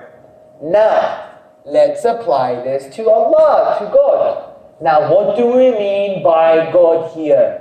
We're not talking about, the being with these names and attributes, Ar-Rahman, Ar-Rahim, Al-Latif, Al-Qudus, Al-Hakim. We're not saying this as a self-evident truth, because it's not self-evidently true. That's why you need revelation, right? But the underlying concept, the underlying idea, the conceptual common denominator, that there is a creator for things, that there is a creator of the heavens and the earth, there is a creator, a designer, an uncreated creator. This is a self-evident truth. And let's see if it fits the characteristics of self-evident truth. So, the basic idea of a creator, or there is a creator for things, or prior causal condition for things, that there requires prior causal conditions for things that exist and begin to exist, is that universal? Yes or no? Yes. I didn't say there has to be a consensus, but is it universal from the point of view that it's not just the product of one specific social condition? Correct? Are you awake? Good. So the idea of the underlying concept of a creator or prior causal conditions for things that begin to exist, that idea is universal because it's not the product of a specific social condition. Correct? Good. Now let's move on. Is this basic idea of prior causal conditions for things that begin to exist untaught? Is it untaught? Yes, because at school they don't teach you that things require causes. You don't understand this. This is as a result of your private personal experiences growing up and as a result of your introspection. Correct? Correct? Good. Is this idea natural and intuitive? Yes, because a natural mind comes up with the idea that things that begin to exist require causes. Is it intuitive? Does it explain things, and is it comprehensive? Yes, because if you said there is no prior causal condition for the universe, you're saying the universe comes from nothing, which creates far more problems than it solves. So we see the underlying basic concept of a creator, which is prior causal conditions for things that begin to exist, or some kind of creative activity, is a self-evident truth. If it's a self-evident truth, then the onus of proof is on who? The one who is rejecting the creator. And that's why Allah is Al-Haq. He is the truth. And as we said in the first session this morning, that we have a fitrah, an innate natural disposition that has a form of primary or proto-knowledge. And that knowledge includes that Allah exists and He deserves worship. And the supporting cognitive studies, you should really do this research. It's very fascinating. There are many cognitive studies that can allude to, because studies change all the time, I wouldn't use them as absolute evidence, but there's a lot of cognitive studies that show that we have an affinity for design, an affinity to apply causes to things, and it's very, very interesting. This particular study was done by Deborah Kellerman and others. So, any questions? Remember, this is not an argument. We haven't started the arguments for God's existence yet, right? But I've given you the necessary foundation so far. We talked about first principles. We talked about the first principles and assumptions. We talked about the fitrah. Now we're talking about the onus of proof, self-evident truths, the nature of self-evident truths, right? So it gives us a sense of confidence in how to turn the tables. And not only that, it gives you the right concepts and ideas that you can start discussing with people, that there are self-evident truths that if they're challenged, then the onus of proof is on them. So any questions? Yes, sir.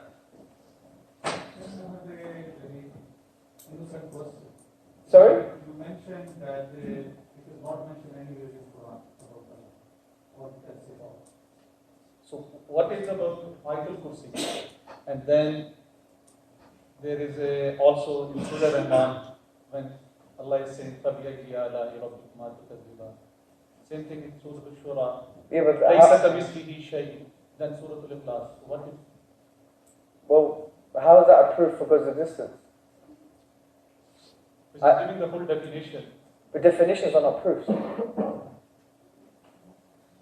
Because he's mentioning all the Surah Rahman thing, and then he's saying, Yeah, Allah is saying about His wonders. He didn't say, and therefore don't deny that I created the universe. Allah says, and which of the wonders, the best translation is wonders, not blessings.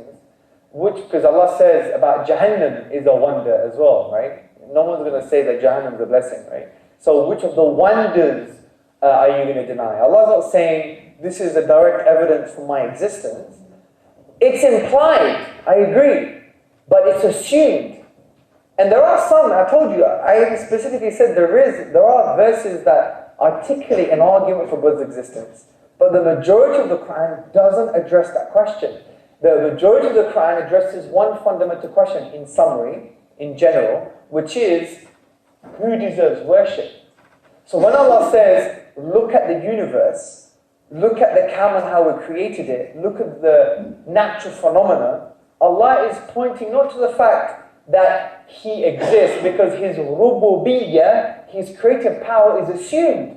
He's saying, well, since He created that, it follows He deserves worship. That's the Quranic narrative. And that's how we must allow the Quran to speak for itself. We bring to the Quran. That's wrong. The Quran should bring to us. And therefore, when we look, and this is classical tafsir, right? When the ulama looked at the Quran, they see that there is a strategy. The strategy is that it attacks the fitrah of the human being to uncloud the fitrah, to awaken the truth within. And the way it does it by giving these ayat on the creative universe. So Allah is giving these ayat with the assumption that He already created it, with the assumption that there is a power and wisdom behind this. Therefore, Allah deserves worship. That's the point.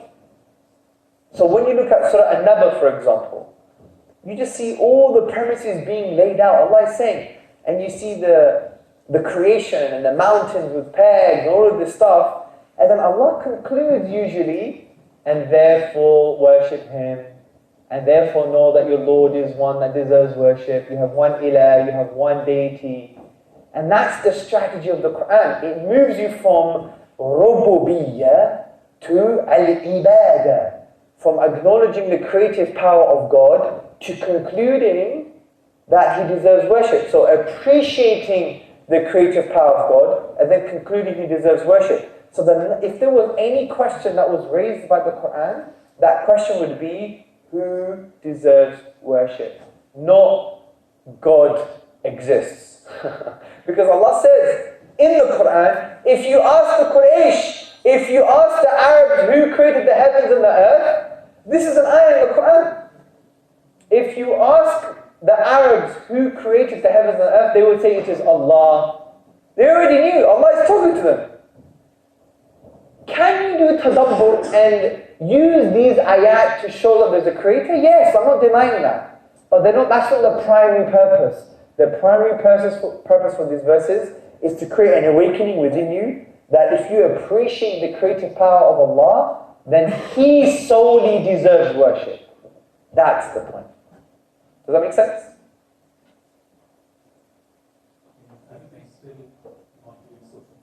Why not?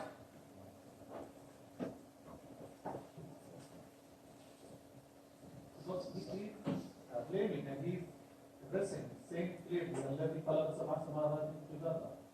Yeah? Yeah, but is Allah using that as a proof for His existence? There's no proof there. Allah is saying He is the creator. He's not proving His existence. He's announcing Himself. There's a fundamental difference here, right? Like, for example, I am a human being. Is that proof for my humanness?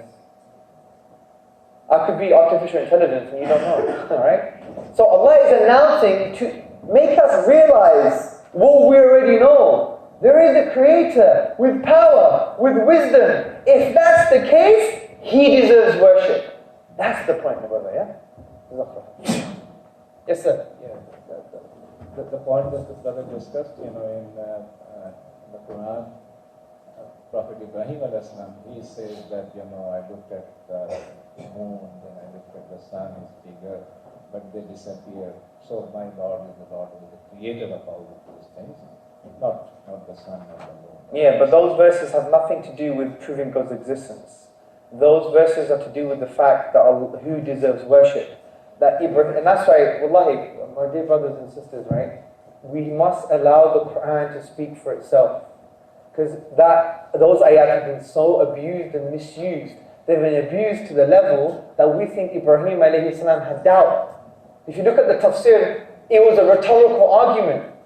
Many of us think that Ibrahim alayhi salam was in doubt about something. And this is like almost an insult and a slander to Ibrahim alayhi salam. But that's what we learn because we're not in touch with the book of Allah properly.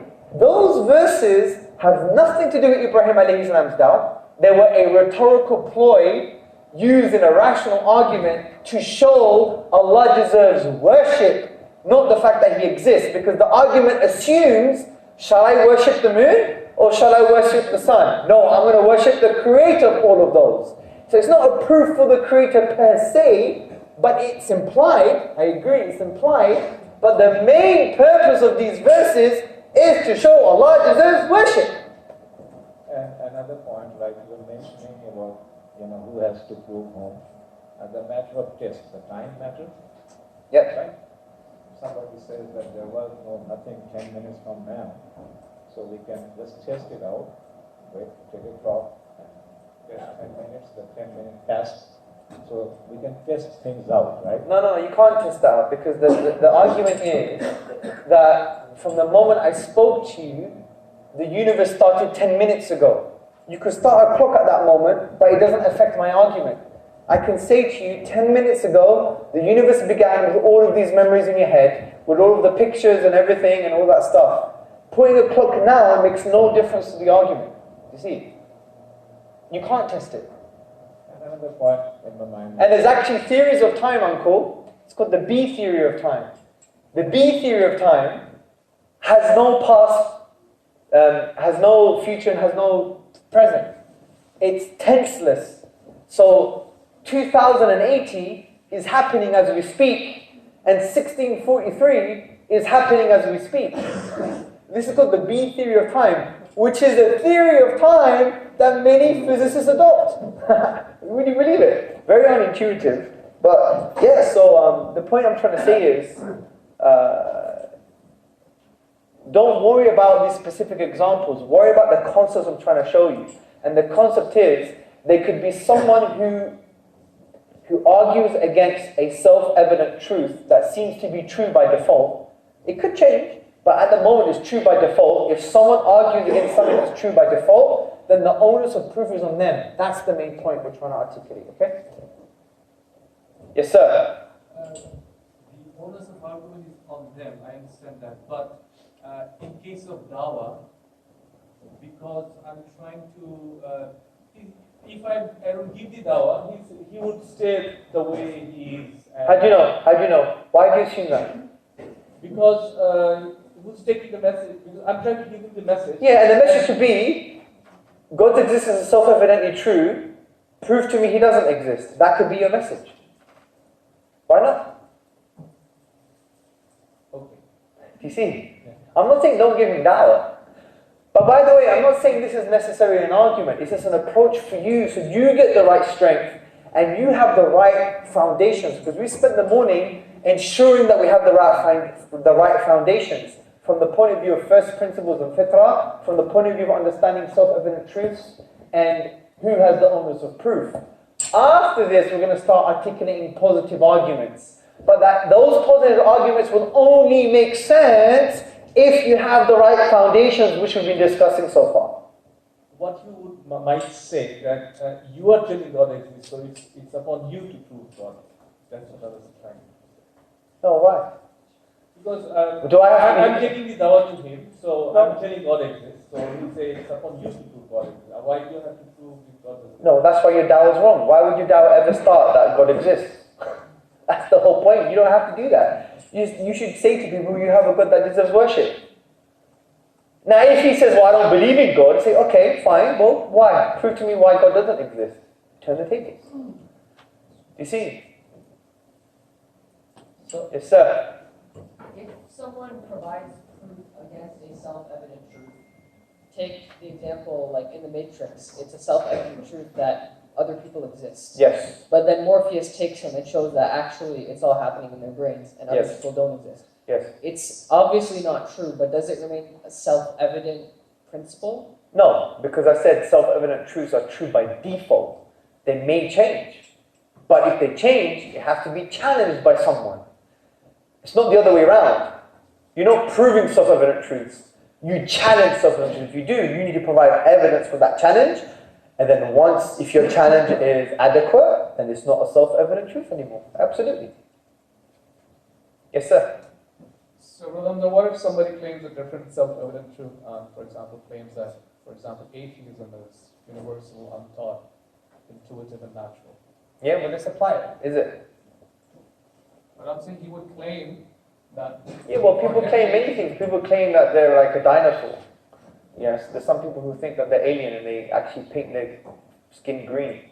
Remember, don't worry about claims. If you had to do your dawah based on people's claims and define yourself based on people's claims, you would be fundamentally schizophrenic. Don't worry about claims as a default position, right? As long as you get your stuff sorted, the foundational concepts, claims become irrelevant after that. But I do appreciate, it's a very good question. Someone can say, atheism is a self-evident truth because it seems to be universal. It's not the product of one specific social condition. Agreed. They also would say, well, it seems to be untaught, right? That I do disagree with because the concept of causality, the concept of prior causal conditions is not made up.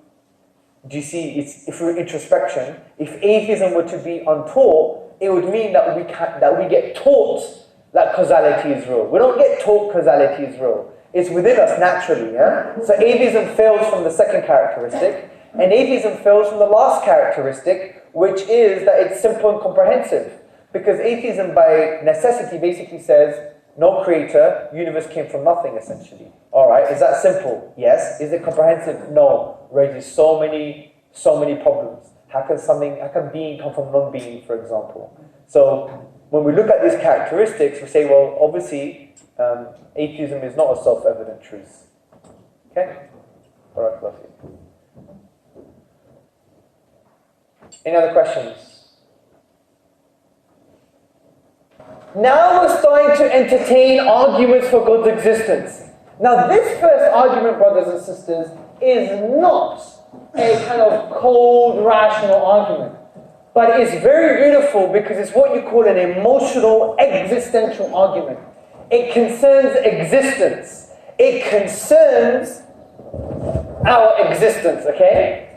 And I tell you why it's important, because we should not view the human being as an abstract entity that is like a computerized program, that is a computer model that you give some information and outputs come out as a result.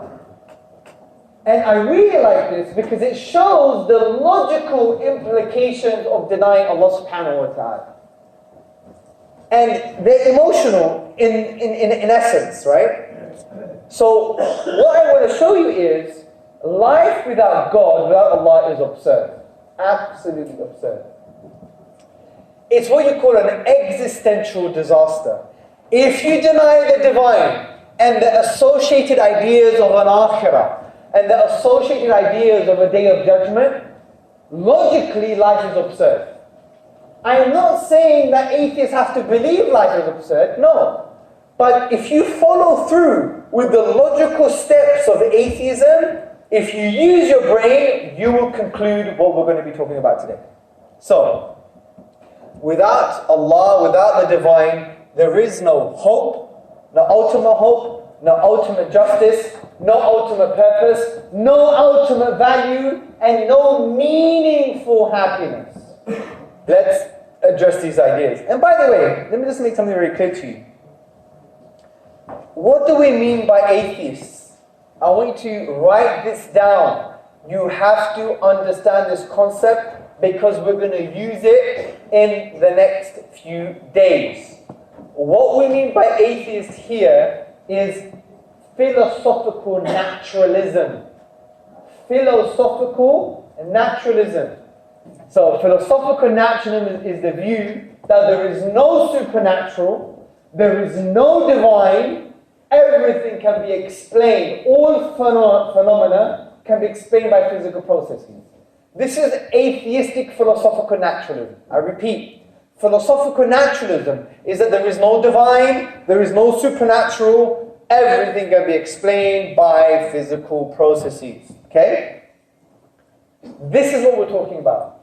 Now, most atheists adopt philosophical naturalism, but we have to be intellectually fair and intellectually just that not all atheists adopt philosophical naturalism. Some academics, for example, believe in non-physical processes.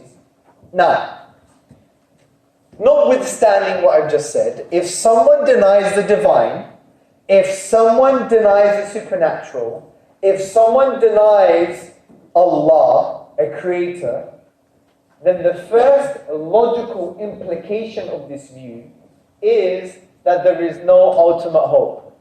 We cannot claim for any ultimate hope. What do I mean by ultimate hope? What I mean is light at the end of the tunnel. Logically, you cannot claim light at the end of a dark tunnel. You could have a great life for the first 70 years, the last 10 years you have cancer, and you're slowly dying. Where is the hope that you can continue pleasure after pain?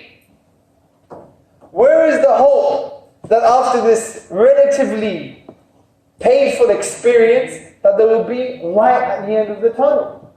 Where is the hope after the darkness of your life you will have some kind of light?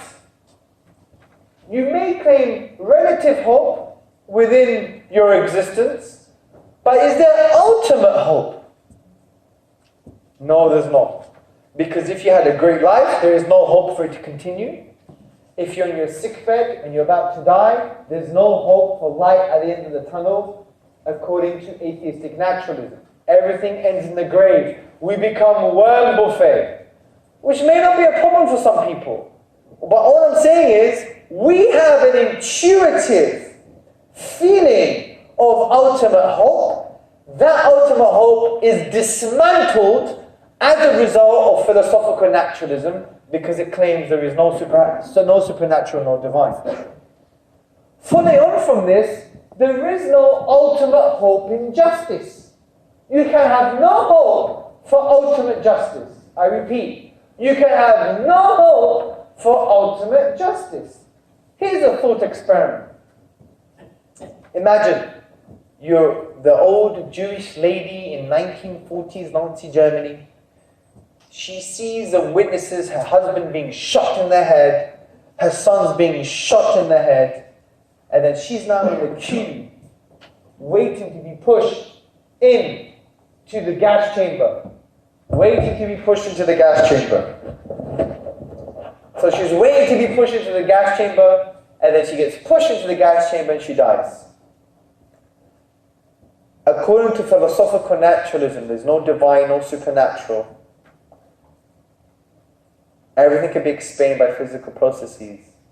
Where is her ultimate hope? Can she derive ultimate hope for justice in her state? No. Now you may argue, hold on a second, Hamza, but we beat the Nazis. We beat the Nazis. We took them to the Nuremberg trials. We won. We took them to justice. Really? Give that to that Jewish lady now.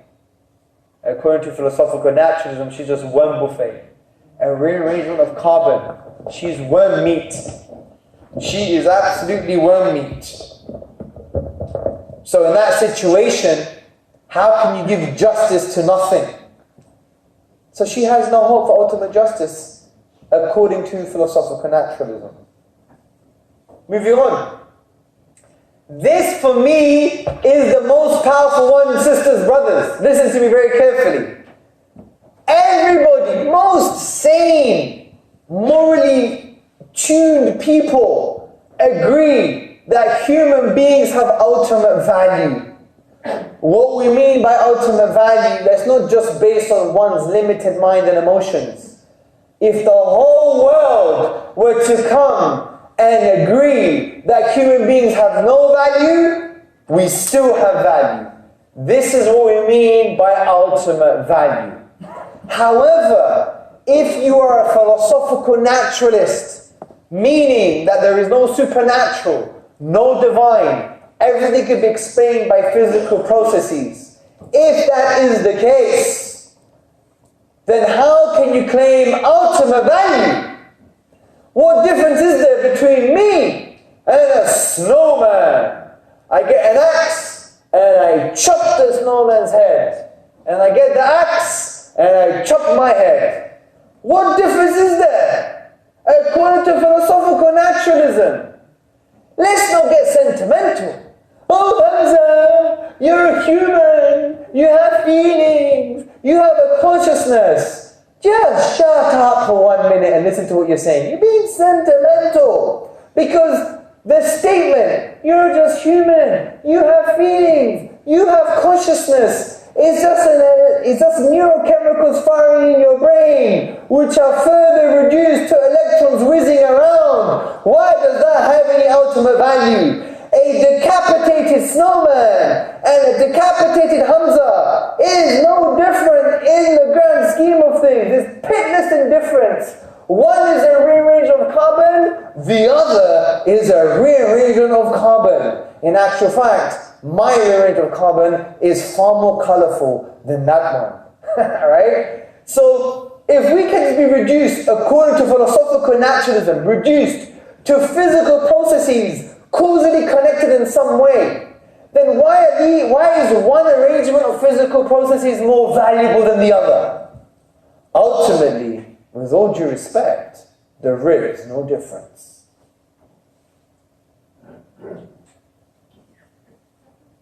Does this make sense? Because if philosophical naturalism is true, even Richard Dawkins mentioned this in one of his books, I forgot what it's called now. He basically says it's pitless indifference. You think the universe cares about the bus running you over and you happen to die? Ha ha ha ha. It's pitless indifference. Literally, pitiless indifference. Just physical processes that don't have any intrinsic value, causally connected in some way, which are further reduced to electrons whizzing around. Why does that particular arrangement have more value than another? Why does the poor snowman have to be devalued in such a way? Right? He can argue in a court of philosophical law, in a court of philosophy, hey, I should be equal to a human because I'm made of the same stuff. I'm just slightly rearranged in a different way. Right? Now one atheist said to me once, hold on a second, Hamza, it's because you are more complex. Really? So since when was complexity something that gives us more value? So if we were to design artificial intelligence that is more complex, would that mean that they have more rights than us and more value? Thank you. You're just making this up just to justify your fitrah, your innate nature. But you can't justify this innate drive of believing in ultimate value of human life if you adopt a worldview that's atheistic from the point of view that there's no divine, no supernatural, everything can be explained by physical processes. This is very, very powerful. Now, I'm not saying this is an argument for God's existence, but it provides the fertile ground for all our arguments to take root. Because human beings are those abstract robots. We have a ruh, a soul, and emotions, right? And we need to make people understand the logical implications of philosophical naturalism. Likewise, we don't have any ultimate purpose. You know, if you really think about it, if this universe is based on physical processes, well, fundamentally can be explained. All phenomena can be explained by physical processes. There's no divine, no supernatural, no creator, no ultimate purpose for our existence. Then we don't have any ultimate purpose. So in the grand scheme of things, do things have any real meaning? Really? What's the point of, we're on a sinking ship, ladies and gentlemen. Ladies and gentlemen, this plane is going to crash. What's the point of, I don't know, giving a glass of milk to the old lady next to you? I mean, in the grand scheme of things, it makes no difference. So what ultimate meaning is there? There's no sense of purpose. Oh, I want to be a doctor. I want to save the world. I want to be an engineer. I want to be a poet. I want to have 1 million Instagram followers. I want this. I want that. This is all absolutely meaningless in the grand cosmic scheme of things. There was a time that you were not even mentioned and remembered, as Allah says, and you're going to be forgotten very, very quickly, very, very easily. And if there's no fundamental purpose for anyone's existence, why should we even care anyway in the first place? There is no reason. That's what we mean. There's no ultimate reason for you. It's all chemicals, it's all physical processes. Any sense of purpose is an illusion. It's like saying, let's pretend to have purpose. Just like children playing around. Mummies and daddies, nurses and doctors, right? Or dinosaurs and aliens. Let's just pretend. And this goes against our intuitive understanding. Finally, and this for me is very important, because everyone wants a sense of happiness. Everyone wants to be happy. And happiness doesn't have a reason. Happiness is an end. That's why Jannah is the ultimate happiness, because the definition of Jannah is to be in a state in which you don't want to be in any other state. So, we want to be happy. But the question is, people can't be happy. By the way, I'm not going to claim that if you're not religious and if you deny God, you can't be happy. Of course you can be happy, because our happiness is as a result of the meaningful relationships that we have, the meaning that we give those relationships. However, my problem here is we can't have a sense of ultimate happiness, because some of its meaning is diminished. Why? Let me give you a thought experiment. Are you listening? Imagine every single one of you is sedated immediately right now. You're sedated. And you all drop dead asleep. Right? And all of a sudden you wake up. You find yourself on a plane. Emirates. First class. Beautiful. Flatbed. Designed for a luxurious, comfortable experience. You have bliss on tap. Food on tap. Favorite games. Favorite nasheeds. Amazing scenery. You have massage, masseuse. Anything you want, you just have to say. And it happens. After 5 minutes, let me ask you a question. In that state, are you happy? Of course you won't be. Maybe for the first 5 minutes, because of your excitement, once that settles down, you're going to be like, how the hell did I get here? Where is it headed to? Where's the destination? What am I supposed to do? I don't even have my passport. You would only have a meaningful sense of happiness on the plane if you could answer those questions. Life is no different. You're thrown into existence. Right? It's like you were sedated all this time. You just wake up into existence. Right? If you don't ask these questions and get the answers or attempt to get the answers, how can you have a meaningful happiness? This is... Many people have a happiness that's not very meaningful from this point of view.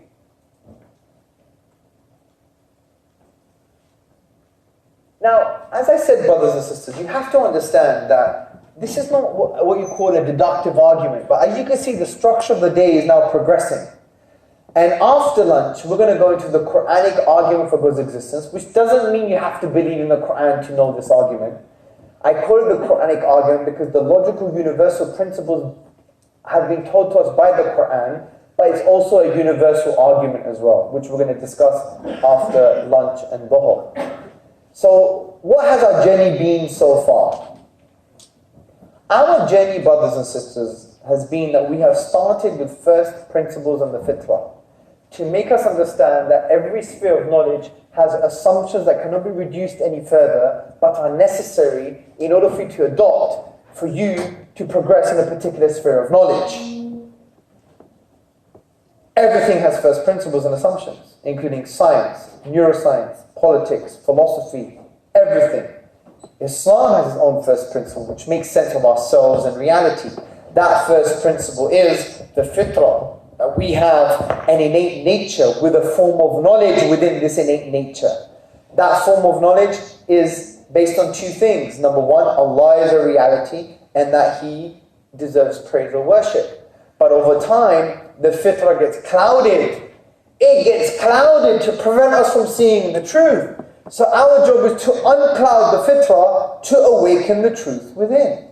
What can uncloud the fitrah? Rational arguments, experiences, revelation, and other things. But they don't become ends, they become means to awaken the truth within. And they have certain limits and levels. So this should give us intellectual and spiritual maturity to know how to address the human being in this context, which we discussed at length earlier. Then we spoke about self-evident truths. Like self-evident truths are true by default. They can change if challenged effectively. But if we accept something to be self-evidently true, it's true by default. Where someone challenges a self-evident truth, the onus of proof is on them. And the characteristics of the self-evident truth are that they are universal, they're untaught, they're natural and intuitive.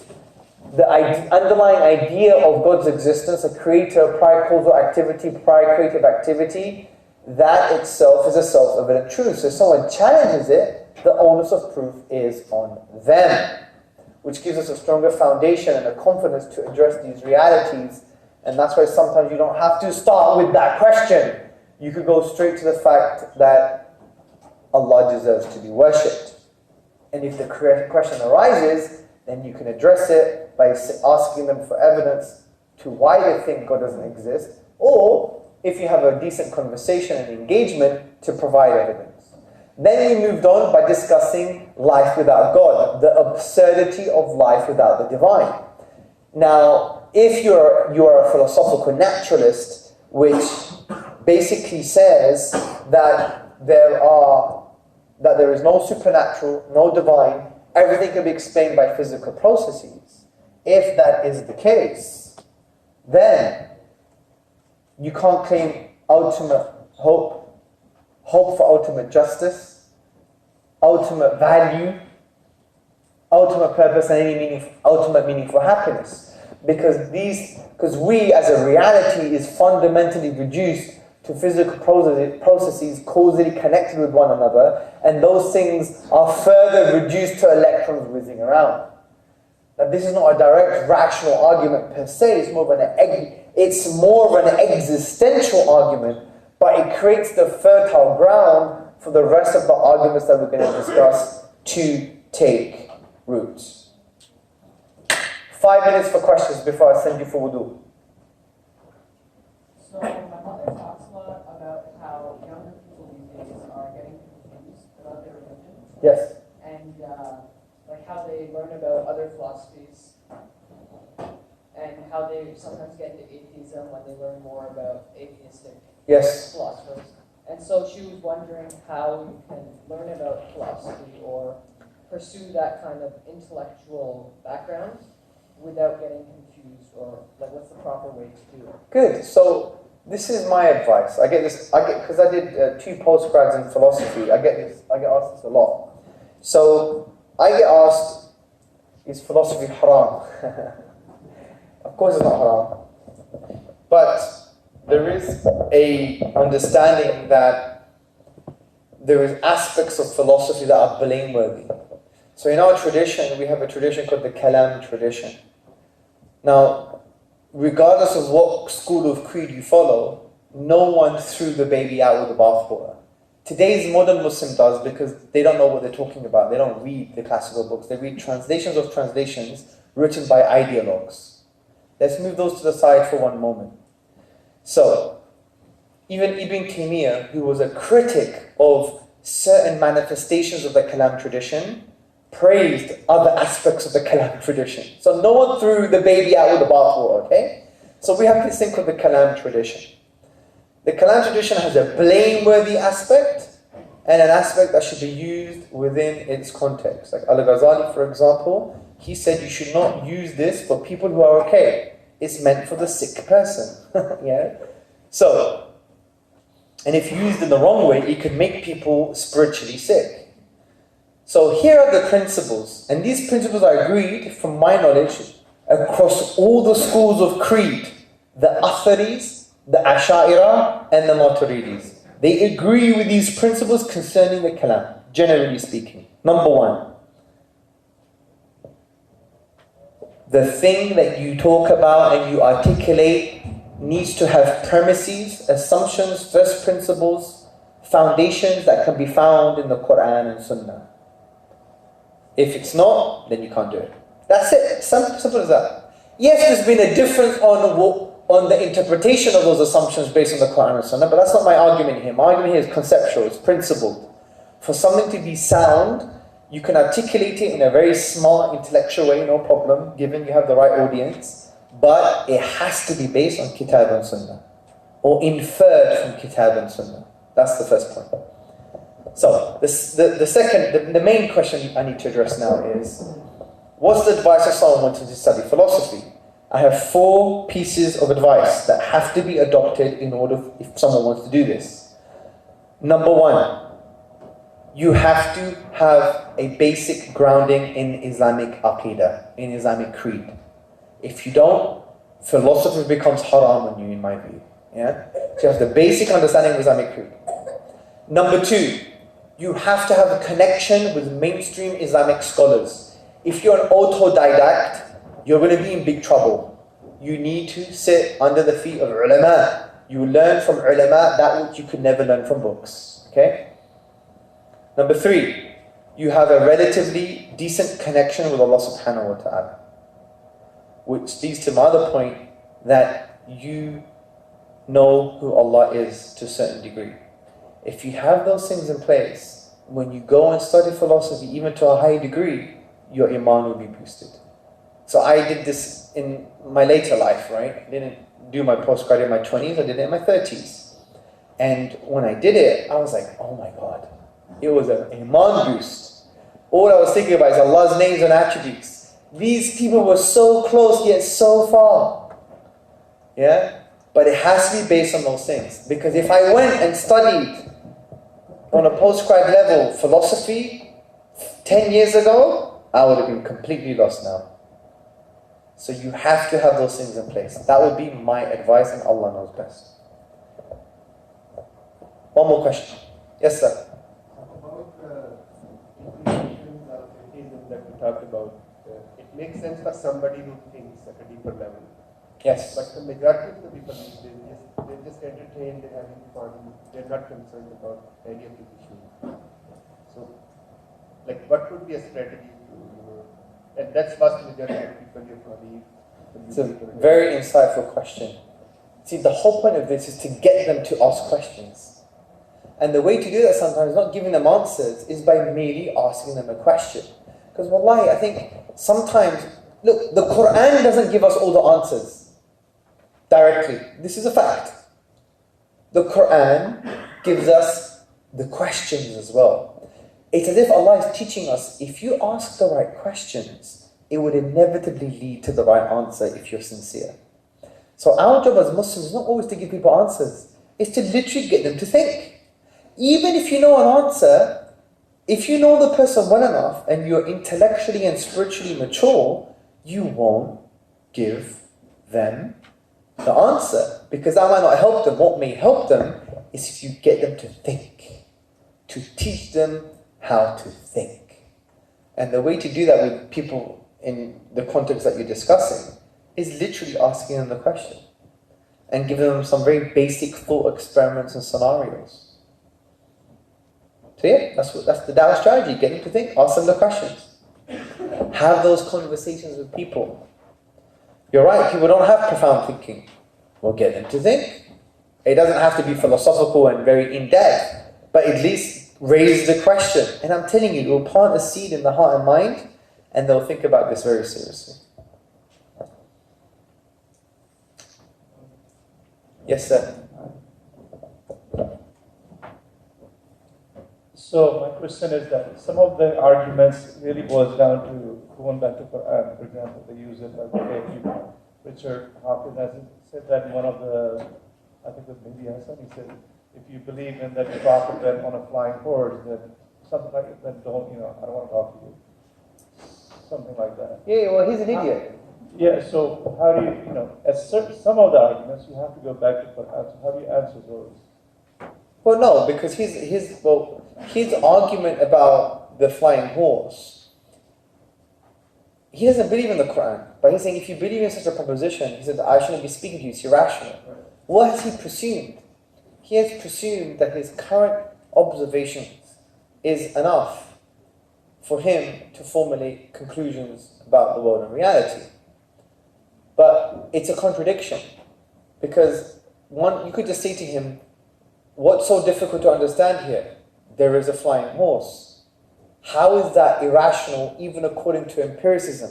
Say he's an empiricist, that the sense world is the only way of knowing things. If you're intellectually honest, what you should say is, we haven't seen that for ourselves, so we suspend judgment. You can't belittle it, because if you belittle it, you have stopped progress of knowledge. For example, imagine people before the 1950s, people laughed at the idea that there was information in the cell. Because before the 1950s, they thought the cell was just blobs of protoplasm. Yeah? Cytoplasm. If you said to them, oh, you know what, there's an almost amazing sequence of a phenomenal biological code in the cell that looks like a double helix, they would laugh at you. If they laughed at you, right, they're the irrational ones, because if they follow empiricism truly, they should say, well, there may be a possibility that this can exist. So for him to come across like that, it's just rhetorical. It's not intellectual at all. Imagine we take a time machine back 100 years and we start talking to people about quantum physics, that there's things within the atom, right? And there's some bizarre happenings in the quantum world. They'll laugh at us, right? He's no different. He's same primitive. My follow-up question, why is it that always in these debates they put people like, I don't consider Mehdi Hasan should be interviewing him. I mean, it should be a person like you or somebody who's knowledgeable to answer. Why do they do that? And I find that most of the debates where the person they put against these people, they're just not, they can't handle them. Yeah, it almost looks like they're more smarter than the guy who just believes. Look, whatever the case may be, bro, don't base your faith on the intelligence of other people, because your faith will be changing every day. Alright? Base your faith on your connection with Allah subhanahu wa ta'ala, with your own arguments, with your own positions. If you base your faith on just the say-so of others all the time, or their intelligence, your faith will be fluctuating a few times a day. Yeah? And there are certain key principles that we'll learn in the next few days that will give you that grounding anyway. So, yeah, khair inshallah. And a lot of things you have to understand that a lot of people, they have the wrong lenses in which they see Islamic discourse anyway. They have the wrong lenses. Because the issue of the flying horse, they assume, for example, it was a direct empirical reality. Yeah? Okay, we know it was real, but we don't know how it was real. Like, for example, there was one atheist Muslim. He was Muslim, I think he became an atheist. He said to me, I don't believe in Islam. One of the reasons is this hadith. There is a hadith that basically says that the sun prostrates to Allah, right? And I was like, so, what's the big deal here? He said, yeah, but the sun doesn't prostrate. Well, if you mean by prostrate, you need arms and a forehead, duh, of course the sun doesn't prostrate, yeah? But if you mean by prostrate that it obeys Allah, and in this case the sun obeys the laws that Allah has created, what's the problem? And he was a bit, okay. I said, exactly, you have put the wrong lenses in which to see this hadith. Because you think this hadith has to be a scientific hadith. It's not. It talks about metaphysical reality. You see? So sometimes when some people approach the Quran and Sunnah, they have the wrong baggage. They have maybe an empirical paradigm, or they have scientism, which argues that the only way to find truth is through the scientific method, which is a ridiculous notion, right?